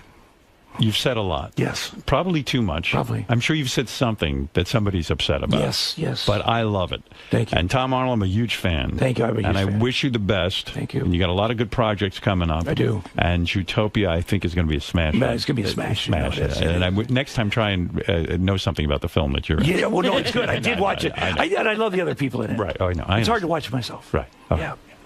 Yeah. All right. We'll be back. Thanks, Tom. Thank you for coming in. Thank you, everybody. We'll be back right after. And Eric, thank you. Thank you, Eric. Okay. Have a good day. Okay. Oh, my gosh. Is he okay? He's okay. I'm going to work with him. I'll take it. You know what? He needs a 12-step meeting, just for whatever. Right. You know, I mean, not that he has a problem. No, but he just got issues. He's got issues. Yeah, get him in there with the guys at Men's Stag. It's great. You know, tuck him up. Still haven't been drinking, huh? No. You don't think about it? No, I think about. I see people, having a margarita once in a while and go, "What would that be like?" I cut way down, like a normal person. See, I can drink it's not an issue for me because now I just drink Perrier while everyone's drinking, and then I go, okay, I'll have a glass of wine. That's right. Well, Plus, that's I don't want to. Not an alcoholic. Yeah. Right. That's a big difference. Plus, I don't want to drink one. If I do something, I want to get fucked up. Right. No matter what it is, whether it be food or drugs or booze. So there's no point in. David Arquette went back to drinking. I saw that. What'd you think of that? Hey, listen. Whatever he does, I don't judge whatever works for him. Right. And sometimes people have a problem with drugs, and then they stop everything. Right. And then later on down, they realize, well, I could have had just a beer, but I probably shouldn't do heroin. And I'm not, it's better if you don't do anything. It's easier. Right. But I'm going to have to tell my kid one day, Jax, listen, you're probably, you might be an alcoholic just because your father is. Right. Here's what I was going through. I hope you're not. I'm going to tell him about that. I'm going to tell him about the child abuse that I went through. I'm going to say. Don't you think that might scare him? Well, I want to talk to him about when people touch him, like with me when I went into the you're the probably overly nervous about that. Yeah, but I also don't go into a dude's house and hang out and play games with a fucking adult. The guy with all the kids' toys, don't go to his house. If you want to play games, play with your dad. And if it hurts, he hurt you. Right. Because kids are like, well, did he hurt me? Did I whatever?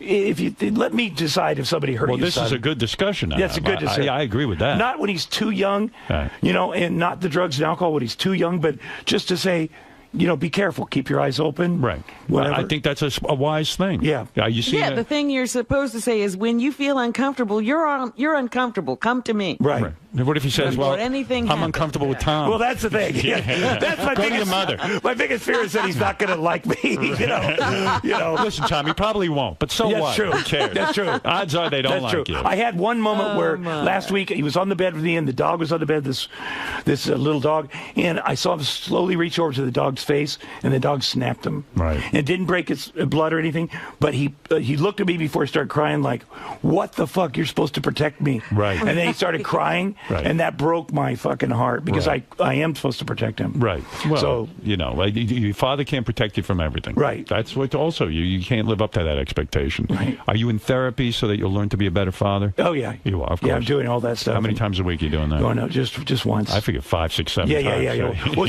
we've had therapists, we've had people in the house giving us seminars. So yeah. Sounds like around the clock meetings going on. Yeah, a lot of lessons. A lot of lessons. The Sleepy Time people have been over, and then the lady from the Spaghetti What is Bowl. Sleepy Time? Is that? That's I think that's the name of it. They're very famous baby sleeping people, and they teach you how to put your kid to bed. Yeah. Because a lot of people don't know how to do it. It's horrible. I know. Letting the kid cry. It's tough. It is the worst thing in the world. But you do it. You do it for 5 minutes, and then 10 minutes, and then the kid learns how to go to sleep. Hopefully, yeah. A lot of people don't have the inner strength for that. Right. It's brutal. It's all tough. right. You need fortitude. Constantly learning. Tom Arnold, Zootopia, select theaters, video on demand now. Go to ZootopiaMovie.com. Thanks. Thank you very much, you guys. And we'll be back right after these words. Thank you. Yes. So, Tom, I like how you brought notes with you today. Did you hit everything on the... I was going to ask you if you did. I think I did. The producers and stuff from that movie were like going crazy. I wanted to make sure I hit everything. You could see vaginabeautiful.com. Here's the name of some of the actors, in case I forgot it. Longest running Broadway play. Elton John's husband. I wanted to apologize to him. That's basically all I had. And I'm going to get it typed up next time, like Howard said. get them organized. Now, you mentioned before the interview that sometimes you have to do some apologizing Yes. and backpedaling. Yes. Can you use the flip side of those notes to write down who you need to apologize to? Well, hopefully the people I need to apologize didn't hear it. Here's the thing. You don't know how you can offend people's, sometimes they're so sensitive that, by not mentioning them, you offend them. Right. So I'm sure there's nobody's going to be satisfied on this list. I'm going to have left somebody out and or said the wrong thing about somebody. I'm sure Arnold will be totally cool. The problem with Arnold is every time you mention him, then you mention the old stuff. Howard mentions the old stuff. Right. With the maiden, I'm sure he'd rather I didn't talk about that, but I can't control that. Right. Arnold knows that. What's the key? I mean, you're known as a guy who comes in here and delivers every time for the interview and a good give and take. What's the key to navigating a Howard Stern interview? Well, you need to also listen to Howard. Like a lot of interviews, a good interviewer listens. You need to listen to him because he's going to lead you. And if it gets boring, he's going to take you somewhere good. And just trust that he knows where he's going. And you have to be honest. And even if it makes you look stupid, or you in your mind look stupid, if you come in here and say, I'm going to look super cool, that's not going to happen. So it's an entertainment show. You're going to be entertaining, which is the best thing.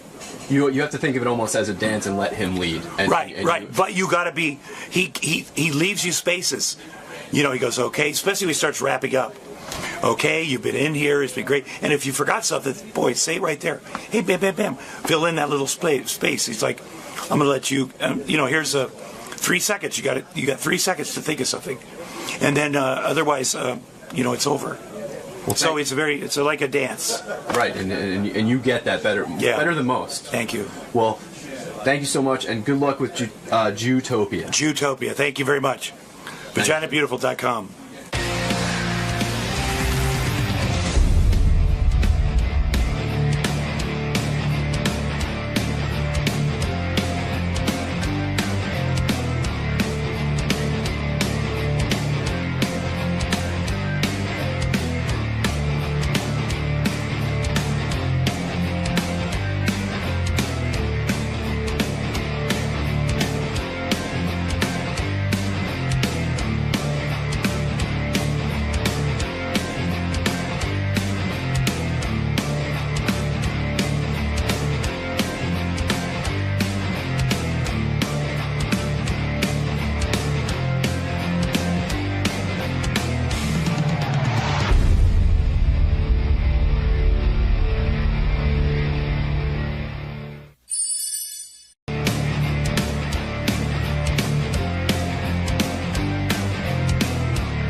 Hey, good to see you. How are you? Welcome. Thanks for having us. Oh, we're thrilled. Looks like fun. There are things getting set up for. I gotta get in the band. Sitting here is a drag. Welcome. Thank you for having me. Oh, I'm thrilled to have you here. meet you. So excited to have you guys. Damn, where was it? This is great.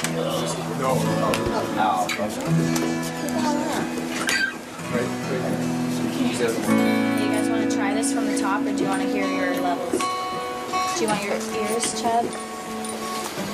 Yeah, I'll throw these cans on them. So do we have time to... You have time to give a few minutes just to make sure you're comfortable. Just do a quick sound check. Little run through. Check. Yep. 1, 2, 2. Oh, you guys. Just loose and relax. We got some reverb in here. I It like sounds this. so pretty. Oh, yeah. Okay, we have 2 minutes. Check Let's 2, start. yep. Let me go. Hey, now. I like it. Well, I'm excited. Avril, I think I've been trying to get you in here for years, actually. I really have. Avril Lavigne is here. And Chad, you know, your last name is Kruger. Thank you. I don't know if you pronouncing know that. it wrong. That's how you say it. Okay. And you got the rest of your band here. I'm very excited about this. You guys were just doing a little rehearsal of your new song. You know, you were just doing a sound check. That's what we call it in the Our business. first official rehearsal. To me, there is nothing more romantic than like a husband and wife who can perform together, to do, you know, to be musicians together. I think it's exciting, and you know what I mean? Do you think you could be married to like a regular guy who wasn't in the business, or would it just be too dull? It's nice because it's really inspiring, and we're always singing around the house and all that stuff, and having this song together. Like, we got to wake up together today, and we're going to work together, babe. Like, this is awesome. So romantic. It's called Let Me Go, right? It's called Let Me Go. You wrote that together? It was the first song that we wrote in the studio together, so when we first met, really. And where'd you guys meet? Like, we met, like, in Canada at the award shows and stuff like that. Like, That's where it all goes down. much music. But Everything we happens really, at the award show. Everything happens at award show. Like Russell Brand hooked up with Katy Perry at an award show. God. It just works that way, right? I hope it doesn't turn out that way. You guys will do better. Don't worry. We really met, though, like, in the studio. Like, we shook hands. We were like, hey, nice to meet you. Oh, you mean it was sort of arranged that you guys would work together? Like somebody put that together? Yeah, it was cool. My new manager, Larry Rudolph, we sat down and took a meeting, and he was like, before this record started, and he was like, hey, what do you think about working with Chad Kruger? And I was like, oh, that's a really good idea. Like, I like that. That feels cool. Like, he plays guitar. He does what I do. He's, you know, he's in a band, and It's almost inevitable, though, that you'll fall in love. Like writing a song together, you're working together, you're both like writing hit records. I mean, what could be a more romantic situation? I'm not going to lie, I kind of had a feeling. Yeah, right. Yeah, you're probably like, yeah, okay, he's pretty cute. I won't let her go and do a movie. Oh, yeah. I'm like, you know. Movies are the biggest aphrodisiac on the planet. When I did my movie, I was in love with everybody, like guys, girls, everyone. I mean, it was just crazy because it's such a. There's nothing like it in the world. Everyone's catering to you. It's a sick environment. It will ruin a marriage, I think. Unlike this setting for you. Well, yeah, this isn't that exciting. So you go into the studio to write together, and you kind of thought he was sort of happening. So you kind of say, hey, well, maybe it'll be a romance. You sit down to write this. How long does it take you on your first meeting to write Let Me Go? Or is that not the first song? We wrote Let Me Go the very first day, and we weren't together. And then throughout the process, later on down the road, we started dating, and when we came back to this song, it was sort of strange for us because Let Me Go is almost like a departure, a bit of a breakup song. So we put a twist on the end. Yeah. And so and we're together in the end. And Chad, you're doing the whole rock star thing. Like, is it hard to settle down with one woman? Seriously, when you got that whole situation going. The situation. Well, yeah. I mean, was it a big decision for you to get married, or just a no-brainer? That just felt like a no-brainer. No-brainer. Yeah, I had no intention of ever getting married, and then I met Blondie. Yeah. And Avril, weren't you burned out on relationships and dudes? I mean, like one. That's very insightful. Yeah. I was. Right. I was kind of numb. I was like single for the first time, and I was moving to France, and I was like, woo! And yeah, then like this guy I ruined came all along. of that. I ruined all of that. Yeah, what happened to my the heart. move? What happened to the plan? I was actually pissed off when you were dating that Jenner kid, because I was like, that kid gets everything handed to him in life because his father's famous and all that. And then he gets you. And I was like, that just pisses me off. I don't know. I get angry about stuff like that. I literally got angry. Were you angry about that? I hope that was a mistake. I swear to God. He shouldn't have gotten you. That's the way I feel about it. So you go in the studio and you start working together. You start writing this song together. How long does it take to write a song like this? Well, this song really just happened in one day, and we got together. Our first session was a week long, and we were with David Hodges. So the three of us, we were a tripod, and we went in and we were just like, let's just write music. And we sat around with acoustic guitars and the piano, and we just created, and it was amazing. It was like the best week of my life. I just wrapped my world tour. Right. And I had also gone through like other stuff in my personal life, and I had sold my house in LA, so I was like free. And just to come back to music, it was really inspiring, and to be working with L.A. Reid again, and then meeting Chad. L.A. Reid's the guy who first signed you, right? He discovered me here in New York when I was 15 years old. 15 years old. Yeah. This is unbelievable to me. What were you doing? How old were you when you started playing music? I mean, when you just first sort of kind of realized this is what you wanted to do. You could sing and I started singing on stage when I was 7. 7 years old. And I was in theater, and although I'm a shy person, I wanted to be up on stage and acting and singing and stuff like that. And then I came out to New York when I was 15. And wait a second. When you're 7 years old, you go up on a stage. Mm-hmm. And where do you do that? At my church. Basically, my mom, when I was 2, she said I came home from church singing like Jesus Loves Me, like the whole song, and she knew that I was going to be a singer.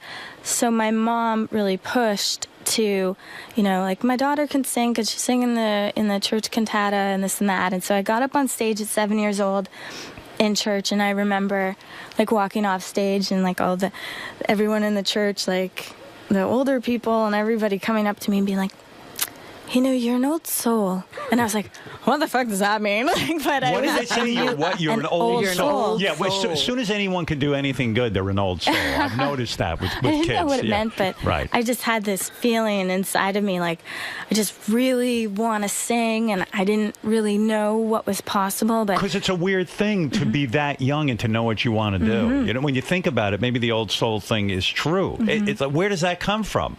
Was your mom pushing you into a career? No. You never felt that anger or anything like that? No, Mom was just like going to the people in the church being like, she really wants to sing. Could she have an opportunity this year? And they were always like, no, she's too young. And then finally when I was 7, I got up on stage, and it was awesome. You loved it? And I was nervous for the first time, like being on stage. Oh what my God, did you sing? I sang a Christmas song, Near to the Heart of God. I sang. It was one.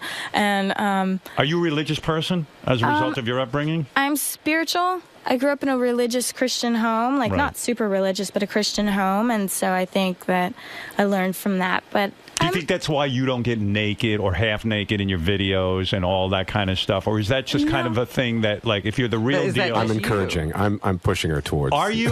Because seriously, I mean, it seems like everyone is putting out a video.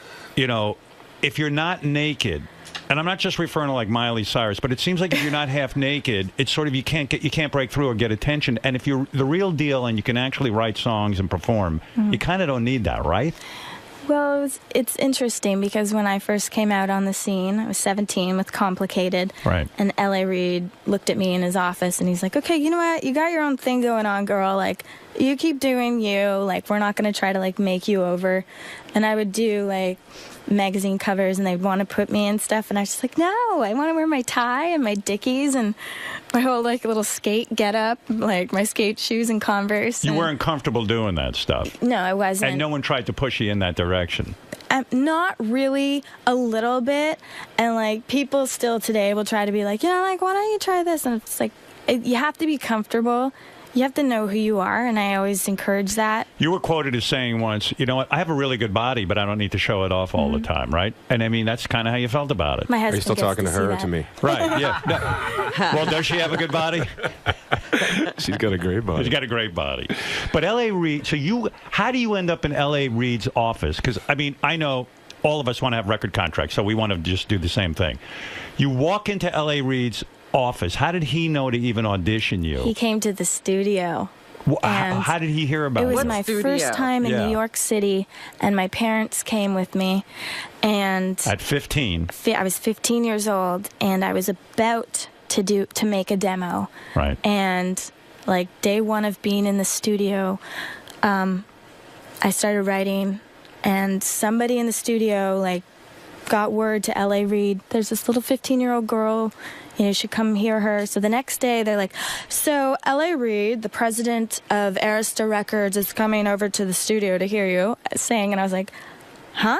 I was like, what's it? Wow, okay, cool. I didn't know who he was. Were you nervous or you don't care because you're 15 and you don't even know what that means? I was always really comfortable. It was literally like chair. Avril, sit down, now sing for this man. Wow. And I sang for him in front of him, and he said, I was just having such a bad day, and like this is like the sunlight coming in. And I was like, And he signed you that day, didn't he? I was signed on the spot. Like, it was crazy. And it was crazy money. You were 15. Didn't they give you like $1.5 million to sign? Some yeah, I kind of got a pretty big record deal. Holy mackerel. And it was really special because then I got in a limousine and the label took us out to dinner. All of a but sudden. it was cool because You're 15. we went to the top of the Twin Towers and I have photos, and it was really memorable, and especially now. And Look, I don't hear shitty stuff about you being like really bitchy, but you would think if that's to happen to me at 15, it might warp your whole view of the world. You might it become might blow very up your mind. Yeah, you might blow up your mind and become very spoiled and sort of rotten to the core. But why do you think you didn't go that direction? I try to keep a good balance, and it's really hard to do in this industry because it's very intense and very full on. And don't you think you have to be smart in a way and self-aware, like, and say, you know what, I can't get carried away with this. Yes, I can sing. Yes, I can write music. I know who I am. I'm a Right. singer. I'm a musician. I write songs. I go out on stage. I get in that headset, and I like in that mind frame. I go on. I turn it on. I walk off stage, and I turn it off. Did you ever act out sexually or drugs or anything like that, or did you kind of keep your head together? I don't. If I acted out at all, it was just that I grew up in a small town, and like my family, I went to church. My parents were kind of strict, so like the second I left home, I was like, "Woo, party!" Like beer. Yeah. You know what I mean? Like, I've never done drugs. So you're 15. You get signed. Do you drop out of school? You dropped out of school, right? I did. I lied. I said I was going to do homeschooling, and I moved away to New York to make the first record for a little bit, and I just didn't end up doing it. Yeah. I remember Are thinking, you living on your this own? better work. Were you living on your own at that point? I moved away, and my brother came out here to New York with me. Yeah. And Boy, that's great at 50. If only I could have done that. Your brother lives I remember with being you. so scared. Like, I walked around. How old is he? Like 11 or something? My brother is a year and a half older than me. All right, so he's in charge and he's 16 and a half. That is crazy to me. I mean, like, my parents were up my ass every 2 minutes. It's just like you moved to New York with your brother. Does he drop out of school too? No, he got what do you call that when they get points? Like a GED or something? Yeah, he had to. I don't know how I guess Matt was just telling me the story. He talked his school into whatever he was doing for you.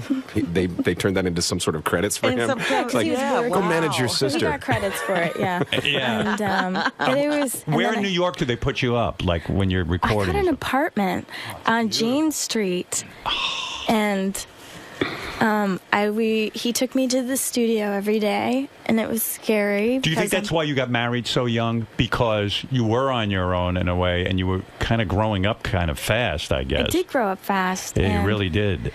I'm a romantic, and I love love. Right. Me too. Especially when love looks like you. And you should see what I've been in love with in my life. Can sing songs and write songs and make money. Yeah, I'm in love too. But so when L.A. Reid comes to the studio and you're 15 and he signs you, now the pressure is on. You've got to come up with an album. Were you a nervous wreck? Did you study music at all? I was. I felt really excited. Like, this is it. Okay.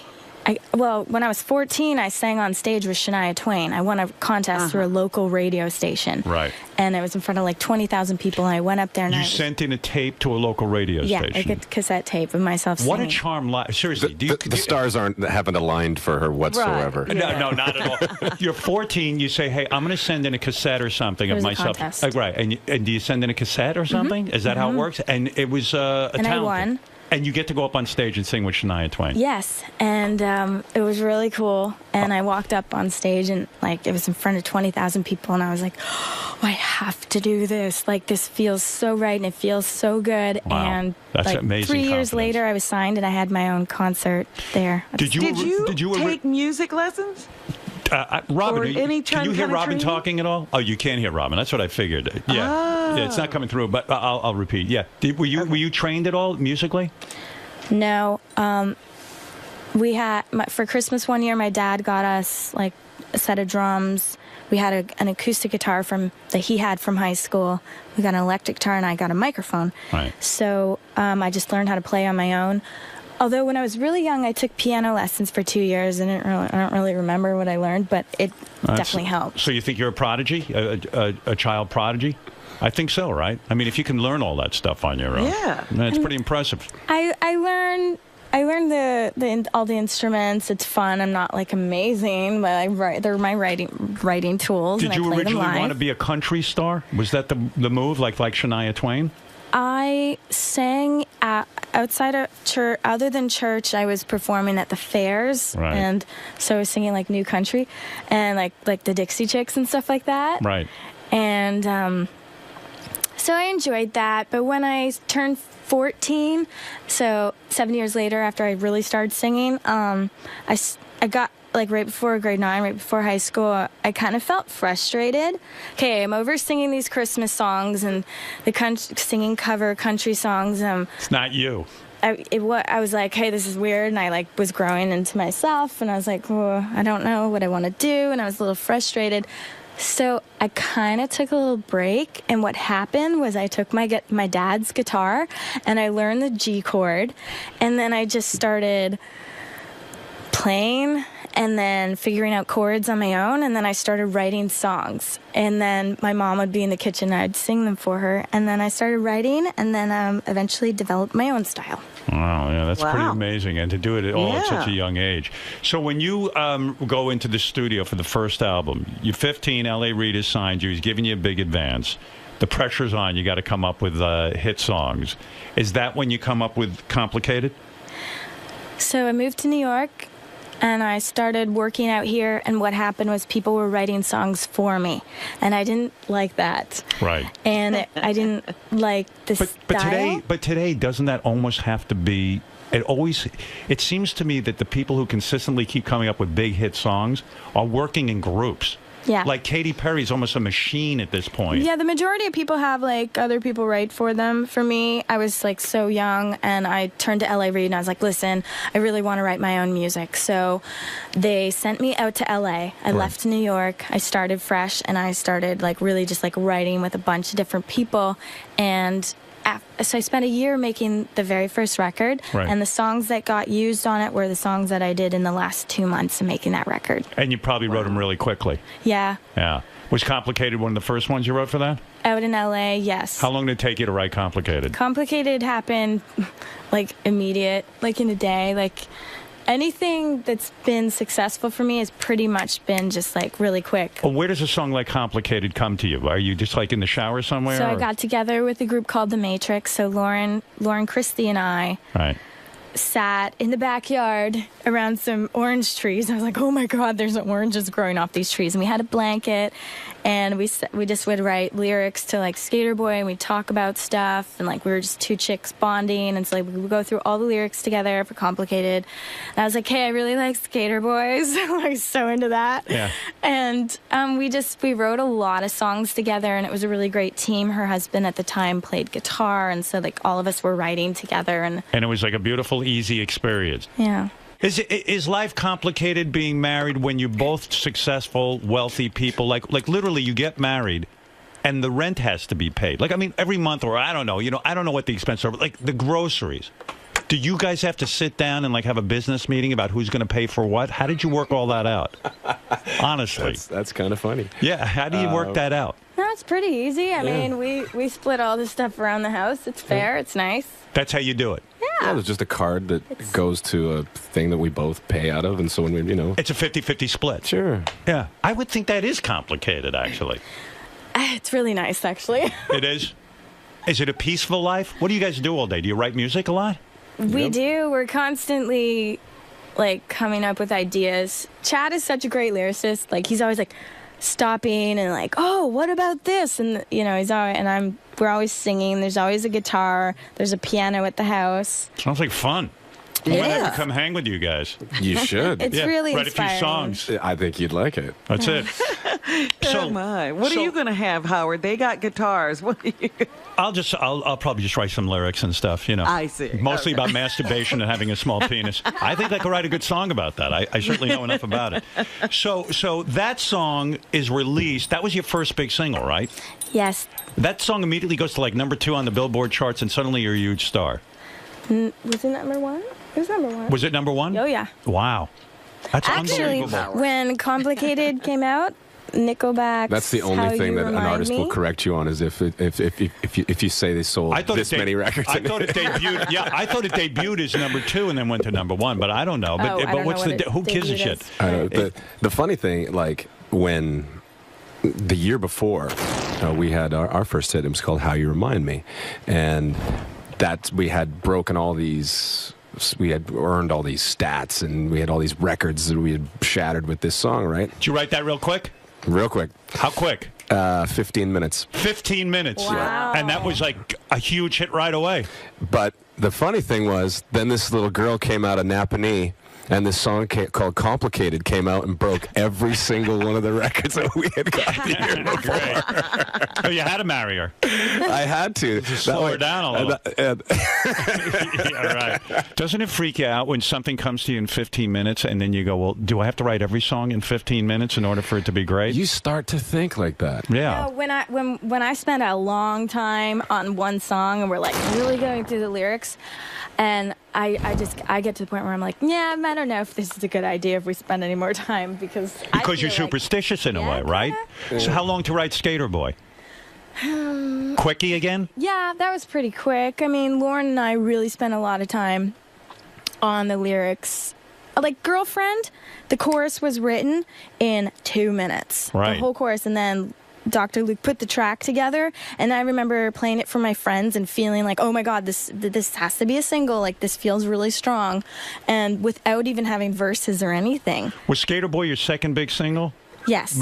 Off the same album? Yes. So Complicated gets released, that becomes a hit, and then they release Skater Boy. Yes. So what happens? The record company now realizes they have a gold mine, right, in you? I mean, because everything you're touching is turning to gold, literally.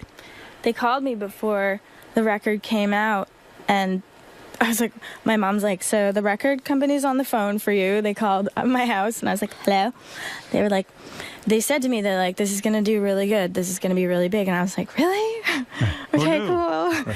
And then, because you're only 16. They're talking to a kid. I was at my parents' house where I grew up on the phone with them, and I was like, wow, this is really cool. What is the reaction to the friends? Did you have a lot of friends growing up? You were sort of troubled in high school, right? Like I was trouble in high school, Why? but good Because trouble. You were bad trouble? You were not a good student because what? ADD or something? No, I went to a Christian school. Right.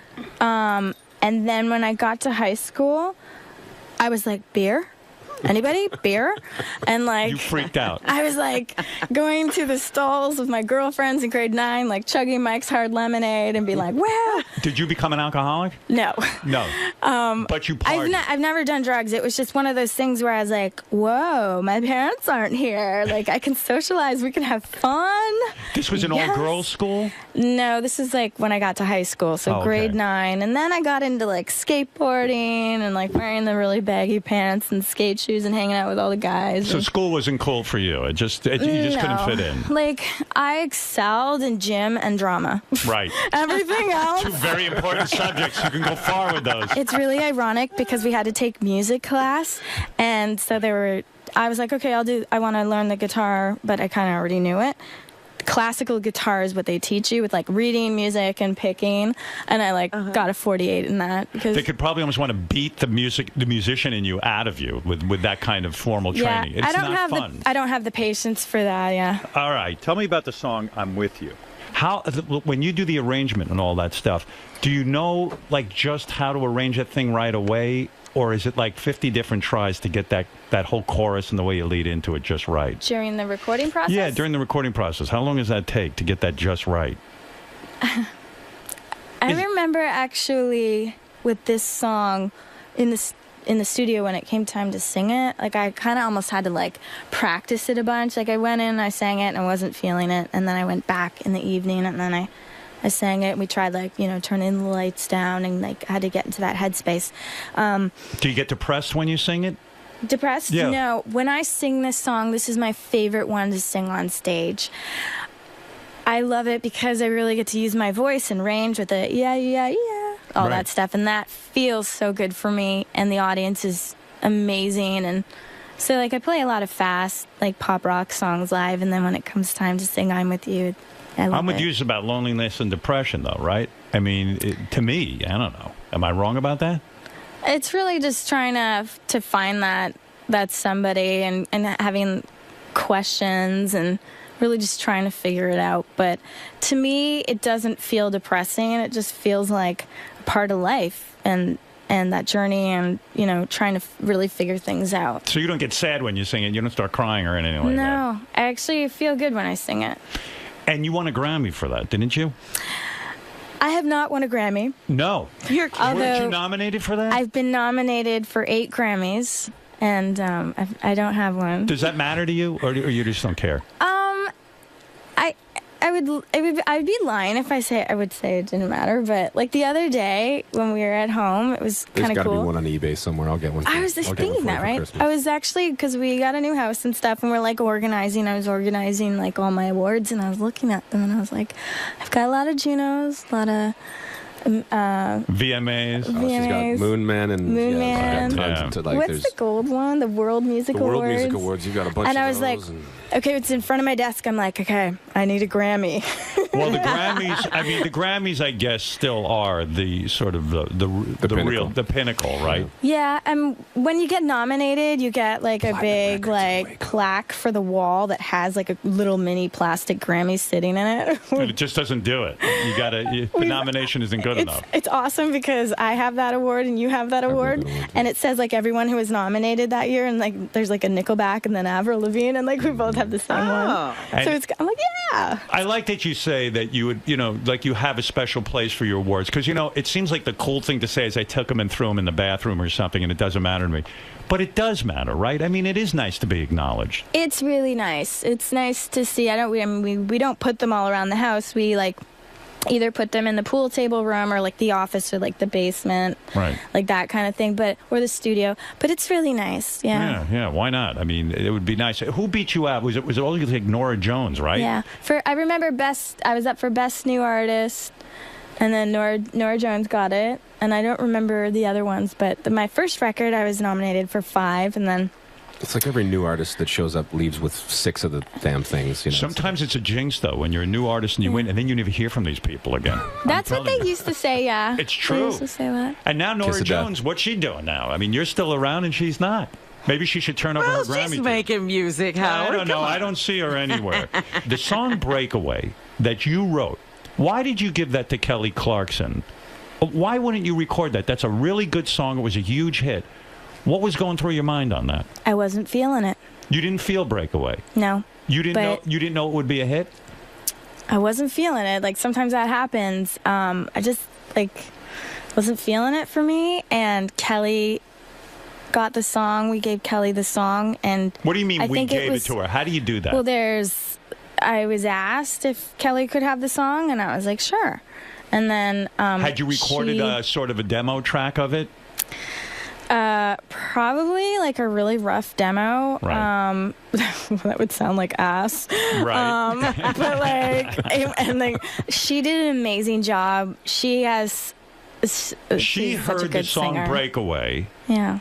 Does she contact you and say, I want the song, or is it all done through management? Through management. And stuff. And then she liked the song so much, she even named the album Breakaway. Yeah. When you hear her have a big hit song, you sit there and go, damn it, I should have done that. Kind of. Yeah. But you still get paid because you wrote the song. Every time I hear it, I'm like, I actually feel really proud. And I think that it was really cool that I ended up, having a song for somebody else, writing a song for someone else. I wrote a song, Demi Lovato took it, Daydream, and Leona Lewis, I Will Be. So there's a few songs that I wrote that other... I think it would be very cool if you were doing a concert and you did that song. I like hearing Prince do the Sinead O'Connor song that she got from him. I think that's a really good idea. Actually, I should do that. It's very Thanks, cool to Howard. hear the artist who wrote it, even though it Yeah. became a hit with somebody else. Because Prince does it all the time, and he does it. Nothing compares to you, and it blows me away every time he does it. You're gonna have to come to the house and write some songs with us. Yeah, I think. gotta get down to that. After I run for vice president of the United States, I'll come over and hang with you guys. All right. So the new self-titled album is called Avril Lavigne. Yeah. Is that the way to go? So that's the trend right now. Is that Like, because you super hipster? Is that because you ran out of Just kidding. titles? I mean, you. The record is so diverse. It's like sounds and styles from my past. I've experimented with like new topics, subjects, like sounds. So it's like really all over the place. I have a rock song with Marilyn Manson. Chad and I have a ballad. How is it working with Marilyn Manson? Awesome. Yeah, he's pretty nuts. Yeah. Why didn't you name the album Chad? Honestly, I could have. I mean, it could have been Chavril. Yeah, something like that. All right. So now, hey, by the way, how long you guys been married? Not too long, right? 90 days. How many? 90 days. 90 days. Really? Like that, yeah. How'd you keep the wedding so quiet and stuff? Like, where do you get married? She could work for the CIA. How'd you do it? Easily. We kept it small, really intimate, and who gets to go? everyone had to sign NDAs. That's Is the that way right? to go. Is Yeah. that true? Yeah. You mean if I came to your wedding, I had to sign a non-disclosure statement. Yeah. No kidding. Oh, that must Because have been then fun. people take pictures and they don't realize, and we just wanted to make sure everyone knew one we was wanted allowed to to keep take it on the any DL because it was a very special day for us. You and- want to keep it. You want to keep something private for Yeah. yourself. Yeah. Yeah. Did you wear a white gown and the whole thing? Hell no. What do you wear to your wedding? I wear a black dress. And we got married at 9 p.m. in a castle in Europe, in France, and we partied till 6 a.m. and Fireworks there were and- fireworks, No kidding. and we had a black wedding cake, and Oh, this is very goth. yes, very gothic. Chad, what do you wear? Do you wear a suit? Yeah, I wore a white tux. No, you didn't. No. What do you wear? What do you wear? Like jeans or something? No, I had a black suit on, looking very dapper. Very dapper. Very dapper. You invite the band to come to the wedding? All I think the I was groomsmen. obligated to. Yeah, I had like 8 grooms. And they had to sign a non-disclosure. No. I mean, they give the band.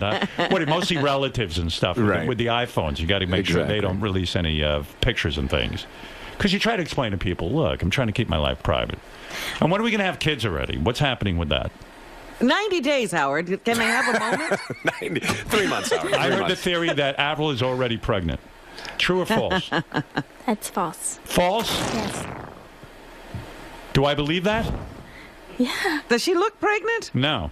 Well, I don't know. Well, it could be at the very beginning. Could be the first day of it or something. Oh, maybe. I don't know. Well, maybe she I'm doesn't even fishing around. know. We were holding hands. and Are we you got- guys going to have kids? We got popped in Paris. I think they popped us, and that was like a year ago. And they were like, "Oh, she's pregnant." Yeah. Didn't they say the same thing when you got married to Derek? Like right off the bat, it's like, "Oh, she's Yeah, pregnant." I mean, they always do that. It's like, bitches, I drank beer. I have a fucking beer belly. Get over it. Well, you don't have a beer belly. I mean, but you know what they do? They take the picture that looks and they change trying it. to flog magazines? They make it look Well, worse. and- whenever two famous people get married, they go, well, they're pregnant already. That's why they had to quickly yeah, get married. that's how it goes. That's how it kind of works. And so the wedding night, is it everything you expect? I mean, do you wear a special outfit on your wedding night? I can't imagine Avril Lavigne like getting a trousseau. Well, I Right, wore yeah. a special outfit the other day for Thanksgiving dinner, didn't I, honey? Yeah, you did. We had our Canadian Thanksgiving. What we celebrated what it. was the outfit? I'm curious. Well, we celebrated it Friday night at home, and What was the outfit? Agent Provocateur. She had the pumps on Les and boutons. School teacher? Oh no! No, I cooked dinner like full on Utah. She was looking just slutty and fabulous. What are you saying? Was she nude? How do you cook dinner in a sexy outfit? What is it, like the Louboutins, the high heels? My Agent Provocateur black lace see-through, like, get up. That's awesome. It's fun. And what do? You bang right in the kitchen? We banged twice. We did have sex twice. On the Sunday. turkey? Twice on Thanksgiving. Isn't that sacrilege? Actually, Nah, 3 times. The pilgrims were rooting for us. This is obviously a very sexual relationship if you had sex 3 times in one night. That is an amazing amount of sex. Hey, Chad, I heard about you that when you were in high school, that you actually blew yourself. Is that true? What? Yes, I'm not kidding. I read this. Oh my goodness. Is that true? So you have Don't believe everything you read Is in that not Playboy true? in Playboy magazine. You gave the interview and you I said did. you blew yourself in high school. Were you trying to start a rumor? No. That means you have a tremendously big penis. You'd have to ask my wife. Is it the biggest you've ever been with, Avril? 100%. Really? Yeah, I mean, that's amazing. That you could be that flexible and bend over. I mean, you don't have to be that flexible if it's big. It's that Oh big. my. Avril, how many inches would you guess it is? I don't know. It's just, You've never measured it. You've never taken a ruler and measured his penis. no? That's very well. Yes. After we leave here, go ahead. Before we do the photo shoot for People magazine, we've got what, 5 hours? Yeah. We can measure away. All right, so let's get back to the music for a second. You two have to stop talking about your sex life and your penis. Because we've lost them. When you wrote this song together, this was another one of these quickie songs, right? It came to you right away. Yes? Yeah. First day, we pretty much had it done. Yeah. All right. And when you say let me go, I have no idea what that means. Are you saying let me go where? So let me explain it to you. Basically, like I open the first verse, and it's kind of like me wanting to let go of my past, and then Chad comes in on the second verse. Same for him. It's really about the journey of love through one's life. You know, sometimes we're with other people. We've obviously had past relationships, and now we're together and we've found each other. And so towards the end of the song, after we were together, like after we wrote this song, we put a twist on it and changed the lyrics in the last chorus to now we're together, so it turns into Don't Let Me Go. I see. Were your families for the marriage, or were they against you getting married so quickly? Because you guys got married pretty fast, right? His family was pretty shocked. Right. And did they say not to get married? No, his mom was like, in this whole time I've known my son, like he's never wanted to get married. Like you're the first one, and it was really flattering and it was really sweet. And my family loved Chad right away. Did you guys go to a therapy session before you got married to make sure you were right for each other? Do you go and get some counseling before you actually marry? No. You didn't? No. It felt right. It felt right. You knew. We knew. Chad proposed in the studio. Nude? That would be distracting. I was nude when I proposed to my wife. Imagine that, and she's still You married were? me. Yeah. Oh my Where God. were you hiding the ring? In my ass. Where I hide everything. It's a big luggage truck back there. But you want to know something? goodness. I thought, like, I don't know why I said this. I said, let's get naked.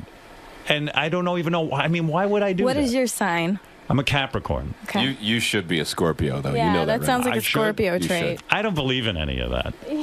But Yeah, he just robs from all the signs. listen, if I was Chad, I would propose while giving myself oral, if I could do that. Because what woman wouldn't be impressed with that? Yeah, but Come on, I don't think that's a good idea. She would constantly be saying, what? What? You will never What? share your bed with other people? Will it always be a monogamous relationship? Unless we get a cat. I see. But Avril, you will never go for that with another woman in the bed, right? Sharing the bed with a cat. Will you share the bed with a woman with Chad if he says, that's what I need in this I'll relationship? let Chad answer that one. Chad? Can I tell the story? Yes. Before we got married, she's tricky. Right. And I, like, so... Basically, I was like, hey, would you ever do that? And he's like, no, I think that would be the worst thing for our relationship. I was like, okay, great, I'll marry you. Well, that's the answer every guy has to give. You understand that? It's not necessarily the honest answer.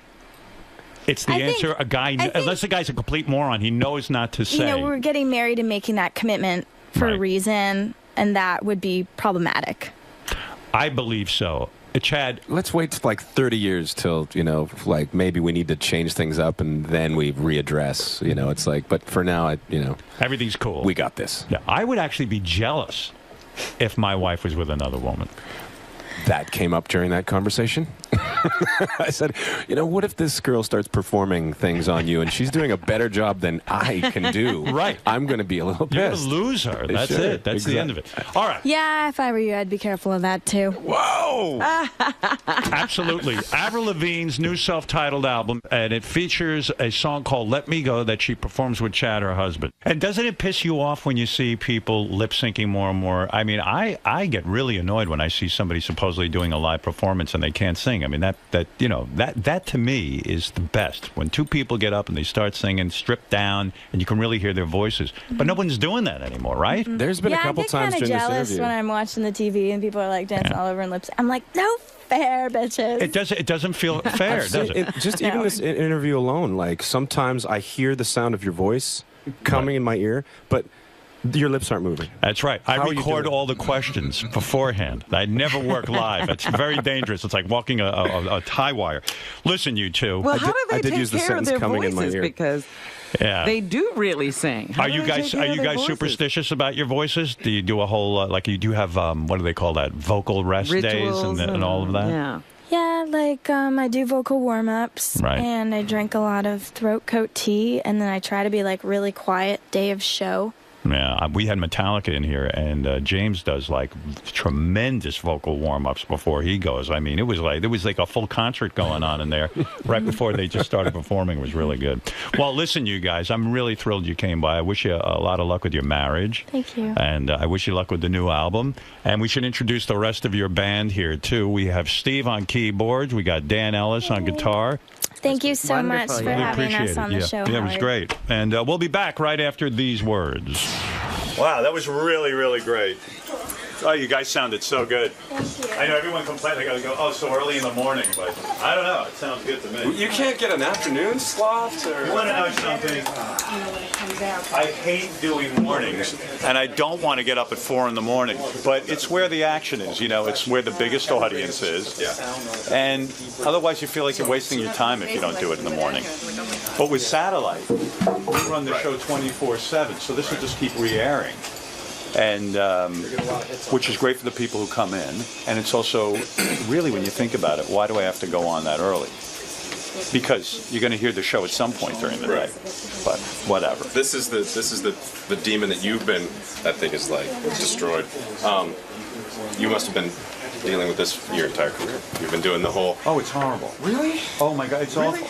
And when I was on terrestrial radio, you get up at 4, and by 6 o'clock, you can't even function. Like you go to bed, and if you don't, your voice is shot. It's a whole thing. And you need to come on. You need to be funny and witty, and you got to be on top of your game. And it's completely neurotic. Getting the sleep out of your eyes and trying to like. It hasn't been easy. It's been a real nightmare. Thank you for doing this. Thanks for having really. us. Thank you, Avril. So nice to meet you. Real pleasure. Hope you guys had fun. So, Avril, during the interview today with Howard, you talked about how you've been singing since a young age. You hit worldwide fame at a very young age. Throughout all the interviews you've done over the years, how does Howard stand out? What separates him from the pack?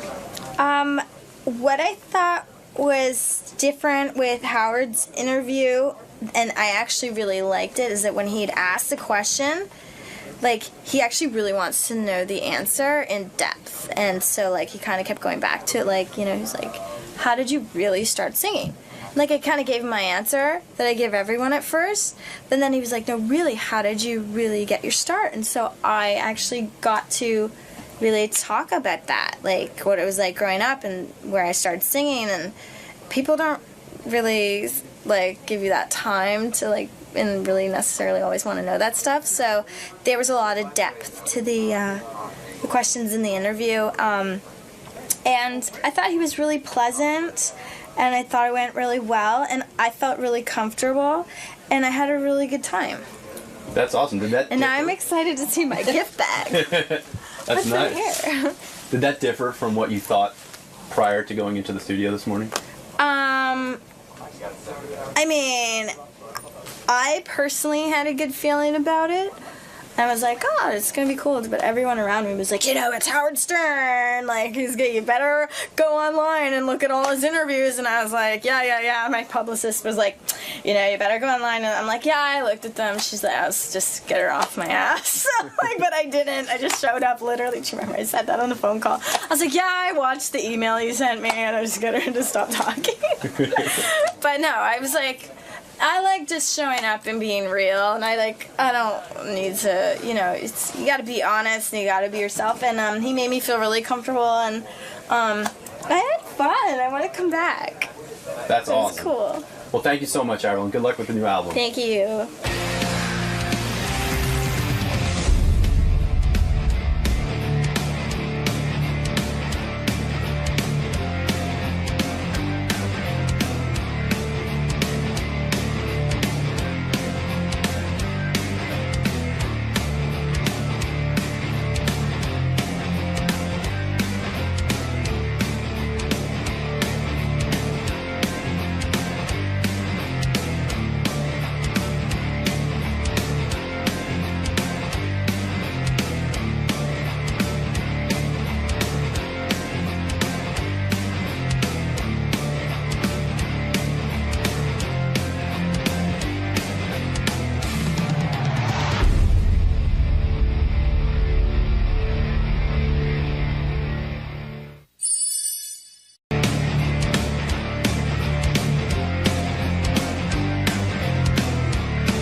I'm Piers Morgan. I've come here to see my old friend Howard Stern. Not very happy with Howard because, of course, he took my chair on America's Got Talent. So there'll be a bit of beef about that, obviously. Other than that, I'm going to promote my new book, Shooting Straight, Guns, Gays, God and George Clooney. All topics I'm sure Howard is very familiar with.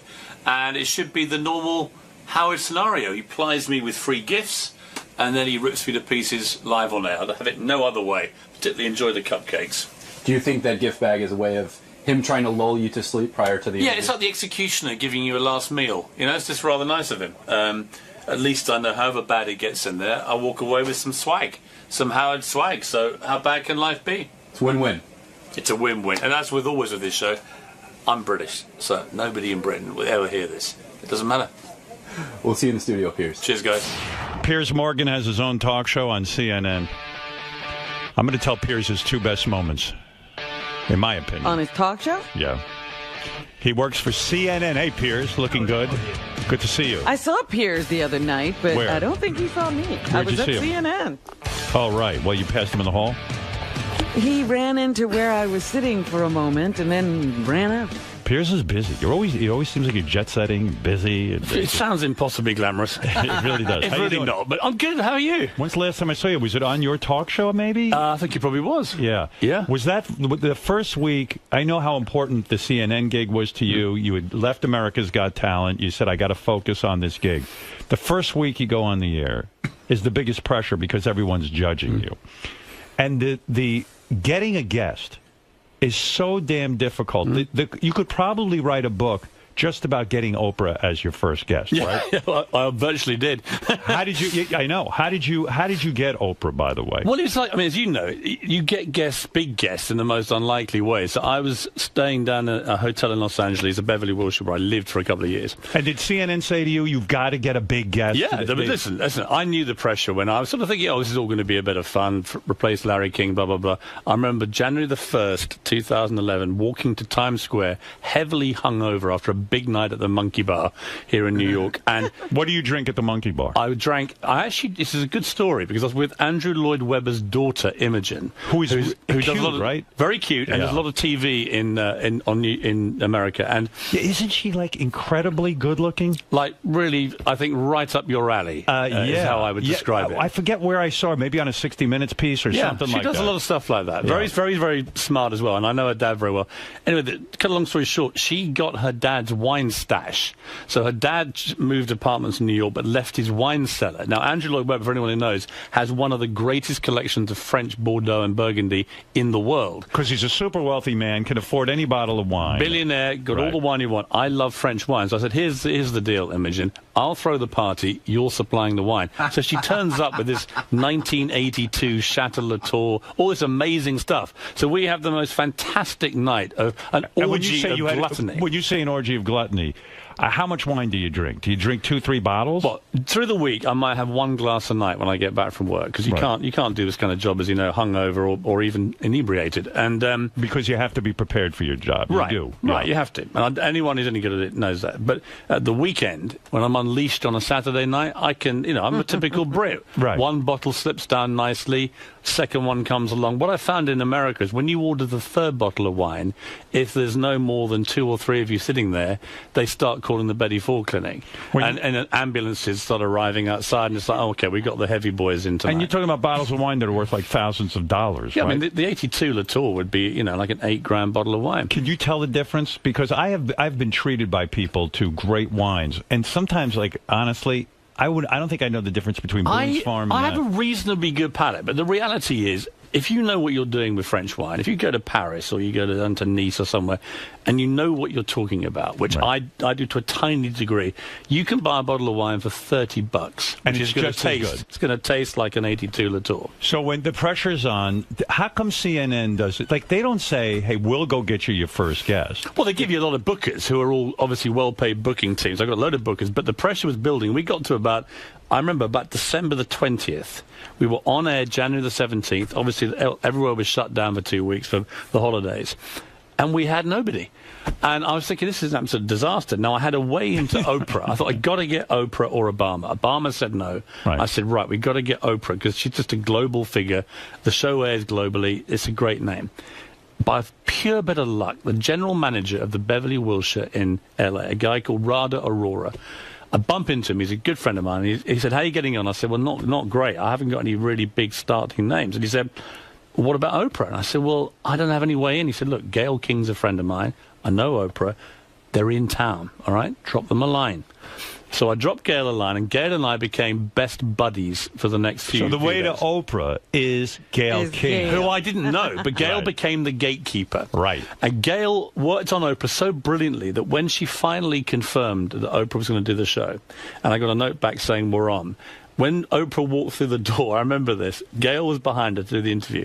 And Oprah said, remind me again why I'm doing this, Gayle? As she walked in. And Gayle said, well, Piers seems he's a really good interview. She said, have you ever met him? And she said, I've never met him. How do you know he's a good interview? What are we doing here? It suddenly dawned on her that she had been played. Yeah. That's the shitty job, because that's the shitty aspect of your job. Because really, in a celebrity-driven show, you can't come up with an Oprah every freaking No, day. you can't. No, although, to be fair, I had an even bigger star the next day for the second show. That's right. You had me. The great king of all media. I had a good time doing your show. Yeah, it's fun. I want you to go. We'll come back. Yeah, I know. I don't. You know what? It's funny. I just heard from Letterman even again, and I love. You know why I love David Letterman? I have a special place in my heart for him because when I was like a local disc jockey in New York, just first got here, nobody gave a shit about me, and he gave me a national audience. He would put me on his show. Yeah. But it's a funny thing with talk shows. If you go on them too much and you're too available, I feel you just kind of out. No one gets excited when they see you don't need publicity. That's not the reason you would do stuff like that. Yeah, I think I'm better off without the publicity. Yeah, you control your own on here. That's why I listen to it. So are you still enjoying the job? The part that I hate about a job like yours, and I told you this when you first took the job. You're up against these other news channels. They're not celebrity driven. They're basically doing the issues, and they get on and they fight with each other. One guy's a left wing guy, another right wing guy, and they scream and yell at each other. It's sort of like wrestling. Yeah. And so now you're on there doing an interview, straight interview. Probably, I said to you, if you were a correspondent on 60 Minutes, they'd be hailing you all over the place for these great interviews. It's so hard in an hour format. Not that you have everyone on for an hour, but I'm saying it's so hard in an hour format to keep that going. Well, look, we realised that pretty early, and also we were struck by an unbelievable news cycle when I first started. So after 3 weeks of quite... What are we listening to? What's that? Piers, is that your entourage? What is that? Is that your phone? What's going on? I don't know. We've been invaded? I don't know what that is. What's happening, Howard? I think it was Gary's microphone. I think he actually sat on it. I'm not kidding. It's so weird. I was like, oh, we have a piece of sound here about your first week. So what was I just saying? No, well, here's the secret I reveal in my book, which is that actually there was a moment 3 weeks in when I'd done great big interviews with you and Oprah and George Clooney, and we had this amazing run of big interviews, and the buzz was pretty good about it, but I knew, like you knew, these bookings don't come along every night, so you're gonna reach C-list celebrity booking hell unless you're very careful. And then we got hit by one of these extraordinary news cycles, which can happen. And it was the Arab Spring, it was Bin Laden killed, Gaddafi killed, the Japanese earthquake and tsunami. Everything was going off. Even Charlie Sheen was self-imploding. Everything was kicking off all over the place, and it was incredibly thrilling. We had fantastic ratings, and I realized, wow, I'm a genius. This is going to be so easy. Right. Then we had a lull of about 3 months, and what I discovered about CNN is that it has this amazingly brilliant brand as the leader in news, breaking news, but that can also be a bit of a curse when there's not much happening. I know. Because when the news stops, CNN's ratings tend to collectively come down, and when it starts again, up they go. I think you're way happier covering a big news story than you are doing a celebrity interview. Well, it depends on the celebrity. I mean, look, I've had interviews in recent weeks. I had the first interview with Pastor Rick Warren about the loss of his son, which was one of the most moving hours of television I've ever been involved with. I had an hour with Bill Clinton, which was always fantastic, and he was terrific. I've had some great interviews recently, but if you ask me, as a former editor of a daily newspaper, like any journalist, like anyone who's been a reporter, what is it that really gets your juices flowing? It is being at the center of things when a massive news story breaks. The difficulty is, that they don't happen that often, and you have to, in the meantime, make the show as compelling as you can. What I tried to do is mix it up, have a bit of news, a bit of debate, whichever big relevant to the moment celebrities you can get in, but it's not easy. When you're sitting there interviewing a guy, and you just, like, even if it's Bill Clinton, and who's a fascinating guy, but let's say he's droning on about his latest initiative or something like that, are you sitting in your head going, because you know television and newspaper editing, do you just want to say, oh, shit, just shut the fuck up? Because you can feel the TVs turning off. Because if you got a guy on there who drones, you're screwed, right? There was a guy, I told the story in the book, that one of the more difficult moments like that was when I had to interview the Prime Minister of Tunisia, who was the stand-in Prime Minister at the time. Now, here was the slight problem. It was a pre-tape, thank God. He only insisted on speaking in French via an interpreter. It also turned out that he was quite verbose. So I asked one question: how are things going, Prime Minister? Not the most complex of questions. 10 minutes later, he was still speaking in a relentless, droning monotone. And you can't interrupt because you got an interpreter. Well, I can't really understand him because he's speaking in French. Yeah. And so I'm having to wait, and then this interpreter's then regurgitating it all back into French. This went on for about 15 minutes, and I realized we'd spent the entire interview on one question. What do you do with a tape like that? Do you air it, or you just say, screw it, it's a bit of bust? Listen, you use a few lines, and you pump a few. I mean, the great thing about the modern media is you can put stuff online. You can always salvage any situation. But you talk about difficult celebrities, for example. Robert De Niro, I talk about in the book. I don't know if you've ever had him on the show. No, I haven't, and I would be I would definitely take the booking. I would definitely want to talk to Robert De Niro. But you know why? Because you would be like me, Had. You'd be like, I've heard all the rumors about how difficult it is, right? I'm going to be the guy that cracks it. So that's exactly what I think. Right. I think that I could get Robert De Niro to talk. This is exactly what I thought. Yeah. My ego was bursting. I said to my producer, you bring me De Niro, I'll show you where all these other fools. I've said that to Gary. Right? Yeah. Right, here's what happens. So I got Robert De Niro. Now, to slightly complicate things again, I was in Los Angeles, he was in New York, and there was a 1 second delay. That's horrible. This is not good when the guy's already, going to be difficult. Robert sits down, and I say, hey, Robert, how are you? And we thought it'd be funny to throw up a scene at the top of him from the Fockers movie, which shows, I think, him wearing a pair of fake breasts. Now, you might think a disrespectful start to an interview with a great movie star, but it was his movie, and he was proud of it. Fun, yeah. Played it, and he just looked at this completely grim face. I mean, not a flicker, not a movement. Do you think it's like the Michael Jackson thing? Michael Jackson was like, he would utter 2 words if you asked him a question. As soon as he got into trouble legally, and he had to appeal to the public, suddenly he knew how to talk. Robert De Niro can be, I know from people who've had dinner parties with him, he can be unbelievably entertaining, tell great stories, be everything you want him to be.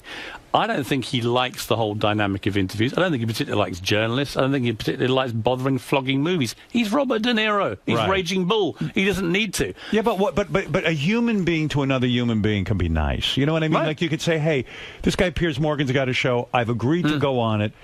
It's sort of an agreement to be a little bit charming. You would think so. But he wasn't like he was rude. But here's what he was doing. I was like, I would say I was getting desperate. I mean, my producer was laughing in my ear, thinking, you are so going down here. This is fantastic. And did you have him booked for the whole hour? We had him booked for like 40 minutes. Oh, Christ. And after 10, I'm realizing I'm getting absolutely nothing out of this. This is the lemon has been so squeezed already, it's over. So I then said, Robert, let me ask you, you're one of the world's great movie stars.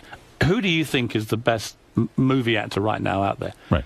Well, I don't think I'm the guy to ask. I was like, Robert, you're Robert De Niro. Oh. Who else could I possibly ask about being a great movie star? It was like wrestling blood from the proverbial stone. Well, do you get the flop sweats on that stuff? Yes. I mean, you just know it. And, yes. And you're live, and you're in front of a television audience, which is even worse. It was just one of those things when, at the end of it, I said, well, thank you so much, Mr. De Niro. I said, I really enjoyed it. And he chuckled wryly and said, really? I said, no. Well, no, I didn't. You know what? It's been a challenge. Why do you think that's a sadist in him? He wants to torture these journalists? I think a little bit, because I think if he wanted to give more, he could. Do you ever want to say to him in the middle of the interview, why did you agree to come on my show? Like you obviously don't want to answer a question. I think that I actually felt a certain respect for the fact he was Robert De Niro. But the contrast between him, say, and someone like Morgan Freeman, who came in for an hour, could not have been more brilliant. He was outrageous about politics and the Tea Party. He was brilliant on storytelling.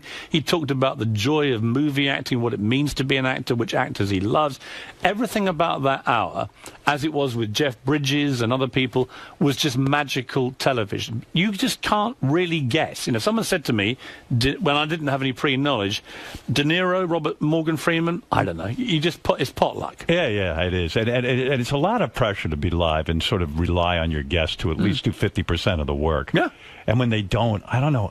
It's just such a weird thing, that whole De Niro thing. But see, when they do, like at the moment you mentioned Bill Clinton. Right. It was the second time I'd interviewed him, and I met him at a party the night before, the Clinton Global Initiative, which he puts on. And the deal was I was going to moderate a panel with his daughter Chelsea and some world leaders, and in return he'd give me 20 minutes, say. Right. In the end, we got nearly an hour with him. But at the party before, it was the day Bono had done that brilliant impression of Clinton. So I said to Bill Clinton, do you do a Bono by any chance? And he didn't say yes or no, but he looked at me in a way that suggested, damn right I do a Bono. So I was like, well, if you do, come prepared. So we had a big live audience. It was a big thing, big hall.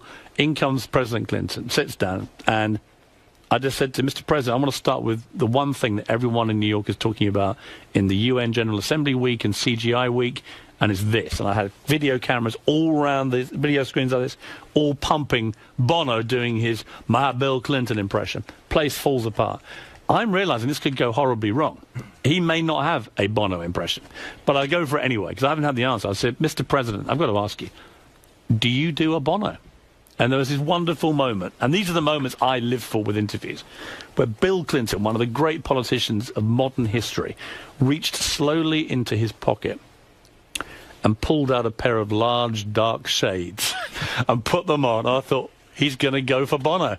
Now, it turned out he can't do Bono. It was awful. It was a pretty awful impression, but it brought the house down, and you had this whole riff about how my voice is so hoarse, I can only deal with three-letter names like One and Red, and even the band's called U2. You know, everyone loved it. So you feel good because you facilitated that moment? Well, not only facilitated it, but also you know that clip, because of the age we now live in, is going to flick. It's going to live on forever. 10 seconds, it goes around the world, and then it stays there. You were invited to a party. This is all. You have a new book. That's do. why you're here. That's why I should mention that. Shooting Straight, Guns, Gays, God, and George Clooney.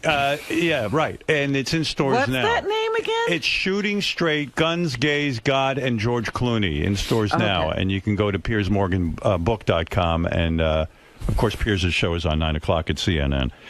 You mentioned the book. You'll do anything for a guest. You're at Barbara Walters. Barbara Walters had some sort of party, right? And you she thought it was incredibly rude. Who was the person you went up to at Barbara? It was in the middle of the Egypt uprisings, and I was a bit late, so she prepared this private dinner party. When I get Was it there, a private dinner party for you? Yes, it was in my honor. It was like a welcome to CNN and New York, and I didn't think who would be there, and I rang and said I'm running late because of the Egypt uprisings. I got there at 10 o'clock to find Michael Bloomberg, Nora Ephron, Woody Allen and Sun Yi. Wow. It was like an amazing collection of the most high-powered New York socialites imaginable. And there's only about 15 of them. Yeah, and you're like, hey, I can book my whole show here. Well, I'm thinking this is a target-rich environment. You know, I don't look at a room like that like normal people. I look at it and think, boom. So I just... See, that's where I'm different than you. If I get invited somewhere and I see famous people, I mean, yes, I would like to have them on my show. Like Jimmy Kimmel's wedding, I met Jennifer Aniston. I would love to have Jennifer Aniston come on the show. But I would never go up to them at his wedding or anywhere. I will never ask someone to be on my show. Well, maybe Piers can tell you how it's done. Yeah, so what? Yeah, well, but you just have to Piers had a terrible situation with that. Well, you have to be utterly shameless. So I marched up to Woody Allen, who I'd never met, and I just said, Mr. Allen, I thought, respect for a legend. I said, Piers Morgan, a new show at CNN, obviously, that's why we're all here. I just wondered, would it be inappropriate for me to use this opportunity of meeting you to ask if you'd come and do one of the first television interviews you've done in 50 years? And there was this dreadful silence. Now, is everyone listening to you ask? Or the room literally fell completely silent. This is during dinner. And this is just after, it's like drinks after, like coffee. And everyone's staring at me. Barbara has literally frozen.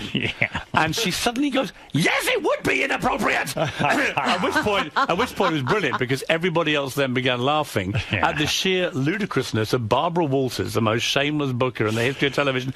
You saying it was inappropriate of me to try and book somebody. Anyway, I picture Barbara tasering you, like take one of the taser things and just shooting you with it and knocking you down on the floor.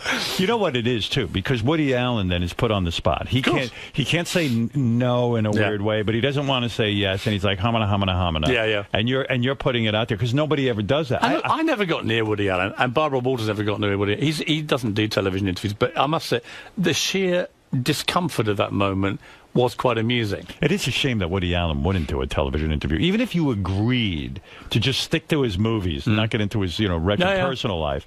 If you just stuck to the movies to hear that guy talk is awesome. Well, the other great moment I had, which was, you would love this. So I'm at the Knicks, where I actually met you at another game about a week before. I go to the Knicks, and I'm with my publicist Megan, who I know whose charms you have often pointed out. Yeah. And I still don't know how you're not banging her. He's walking around with this really super hot publicist. Unfortunately, she married my digital producer, which brought an end to that longing. But there we are. Right. So here we are. We're at the Knicks game.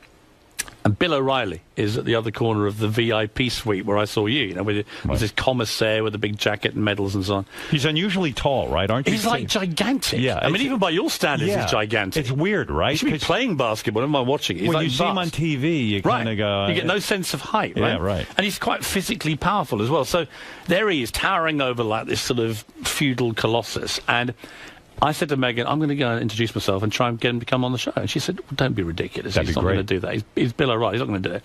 So you may not even know who you are. I said, of course he's going to know who I am. There's billboards in Times Square. The show's got this. But, So I march over. I said, Bill, Piers Morgan. Nothing. That's not a flick. I said, Piers Morgan, I've just joined CNN. You may have seen the promos. Nothing. That doesn't say hello, nothing. Just, Wow. So I said, I used to work for Rupert Murdoch. So we have something in common. I said, well, is there any, would you possibly do the show?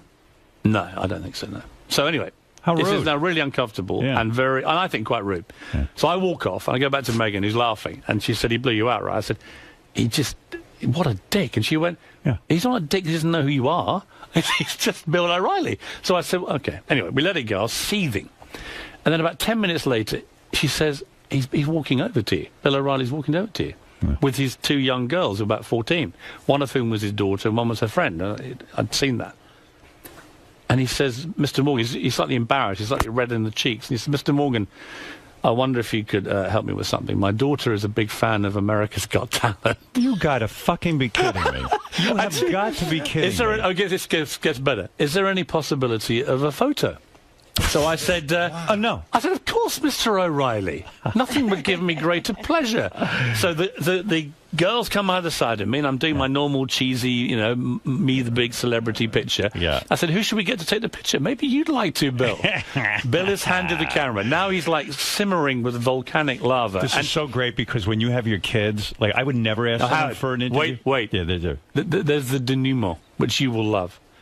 As he goes to take the picture, the old commissaire in the blazer with the badges, whose job it is to protect the celebrities, suddenly flies in between us, arms up like Kevin Costner in The Bodyguard, and he says, no, we cannot have Mr. Morgan's privacy invaded in this way.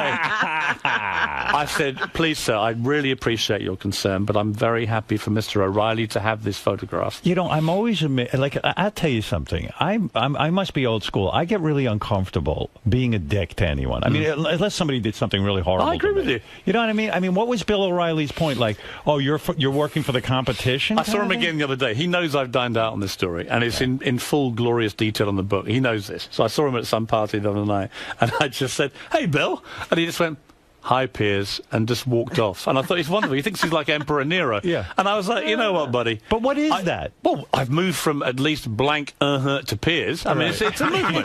There is movement. But is he not liking you because you work for CNN? No, I think he is a dick. He's just a dick. He's Bill O'Reilly. But by the way, let's put it in perspective. He is kind of a dick because, I walked up to one time. I've seen him a lot of places. He claims he's a man of the people, but he's always at every big highfalutin event. And I saw him in the Hamptons at some rich guy's house and stuff that he never goes to.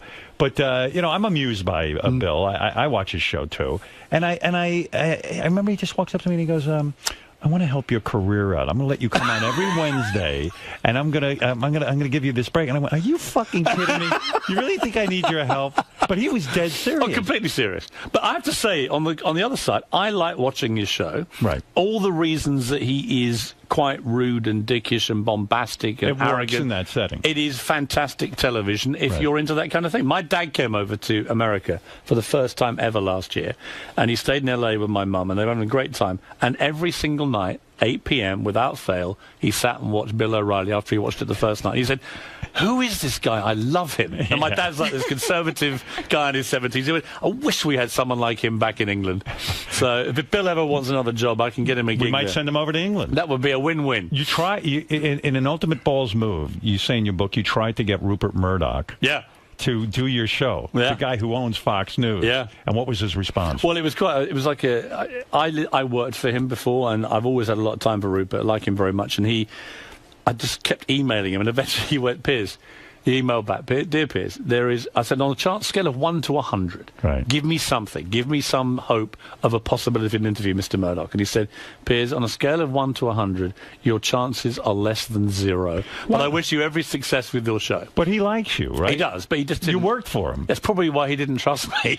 What was the fallout from? Do you address that in your book? All the fallout from you, with the Rupert Murdoch scandal? Yeah, I do address it because it was a bit like for me, it was like the Ghost of Christmas Past banging on the door. I hadn't worked in Fleet Street, the British newspaper industry, for nearly 10 years. They were trying to accuse you of being involved in this wiretapping. Right, the phone hacking scandal. Yeah. To which I have always said, I never hacked a phone, never told anybody to, never asked anyone to, never been involved in it. So you were shocked by all of that? Well, I wasn't shocked that I was dragged into it because I edited 2 big tabloids in Britain for 10 years, and this covered that period. What is true to this day, which never gets reported, but not a single person that worked for me out of maybe 1,000 people over 10 years at the Mirror has actually been charged with any offence at the paper in my tenure. So I've always felt the paper behaved within the law. But clearly other papers were up to some stuff, and it was unacceptable. But don't you think Rupert Murdoch owed you something of an interview? Well, it's funny. So we cut forward to the Oscars red carpet last year, and he's still with Wendy, his wife, then. Right. And as they walk down, I'm doing the live red carpet for CNN, and I see Wendy, and I said, Wendy, can you get Rupert? So she taps him on the shoulder, he looks over, laughs, and then he comes over. So my chances of less than 0 have just propelled to this is going to happen. And I did a very funny interview with him, 2-way on the red carpet, and eventually I said, but Mr. Murdoch, I can't let you go without asking you this. I said, how do you feel about the fact that CNN's now on the rampage ratings-wise, and clearly Fox is in big trouble? And he just looked at me, burst out laughing, and went, I'm relatively comfortable, thank you, Piers. But I've had a lot of time for him. He's a very polarizing figure, but he was very, very good to me. He took me when... Did you spend personal time with him? A lot of personal time with him. And did you go on the yachts and the whole thing? Well, when I got the job was an amazing story. When I was 28 years old, I was editing the equivalent of page 6 on The Sun, the bizarre gossip column, and had very little experience other than that. I got a phone call, and it's Rupert Murdoch wants to see you in Miami. This is in 1994. And I get flown that day, first class to Miami, and I'm told to meet him in the lobby of the hotel. And are you like a kid at that point? How old are you? I'm 28 years old. 28 years old. Yeah. And now one of the richest, most powerful newspaper guys in the world. At the top of his game has called for me. It's like Don Corleone saying to The Undertaker, it's time. And do you think it's going to be a good thing, or are you getting fired? Well, he wouldn't bring you all the way there. I was just thinking, why would he fly me out there just to say you're fired? I'm 28, I'm a pop editor. Right. So I get there, and he says, okay, we're going to go to the beach. I said, okay. So we literally, the limo drives to the beach, we get out, he takes his shoes and socks off, so I follow. Is he wearing a suit? He's wearing, no, he's wearing like a jacket and chinos, and we then walk for 3 hours up and down Miami Beach together. And what's fantastic, I remember it, because I used to do a bit of TV at the time and promote myself in the column, and it was always me and my mate, some celebrity who'd never heard of me, that I'd rustled up to at a party or something. I was stopped a couple of times on the walk by British tourists saying, all right, Piers, mate. Hello, mate. Who's your buddy? I was like, if only you had any idea who this guy is. This is the guy who controls your life. This is the most powerful man in the world, arguably. And it was a brilliant masterclass. So that's why I've always said there's another side to Rupert. He loves newspapers, he loves news, he loves television and movies now, but his first love was newspapers. It was a masterclass. It was like... What do you mean? He brought you there to tell you how to do your job? How to be a newspaper editor without telling me what I was going to be getting. And then he made you the newspaper editor. Well, then he didn't say anything else. So we discussed newspapers, we discussed world events, we discussed politics, we discussed show business, all sorts of stuff. And at the end of it, we got back in the car and we went back, and he didn't say anything else. What do you think he wanted to check out? If you were just a good dude? And I just thought even that seemed ridiculous. Why would he fly someone like me to do it? I knew something was going on. Anyway, we went to a party that night for Fox affiliates. He just bought the NFL for Fox. And Dave Hill was there. Do you know Dave Hill? No. One of the great unsung geniuses of world television. He came from Australia, rough, brash, Aussie larrikin type. He went and created Sky Sports in Britain, which was groundbreaking sports television. He then came and created Fox Sports here, again, at this time, groundbreaking television. One of the geniuses, and a lovely guy. So I go to this party that night, and I'm standing next to Dave Hill. And Rupert Murdoch comes along and says, Dave, meet my friend Piers from London. He's the new editor of the News of the World. Oh, wow. Just like that he breaks... That's how I found out. Wow. Now, the new editor of the News of the World meant I'd just been made editor at the age of 28 of the biggest-selling newspaper in the world, 5 million copies every Sunday. 28 years The old. oldest newspaper in Britain, 150-odd years old, a piece of absolute British life. And I went home that night and I thought, wow, okay, well, my life, whatever happens, is never going to be the same again. Wow. And it wasn't. That's how he makes the announcement, huh? That's how he told me. Yeah, that's pretty dramatic. Yeah, so I always, it's like with Simon Cowell taking me to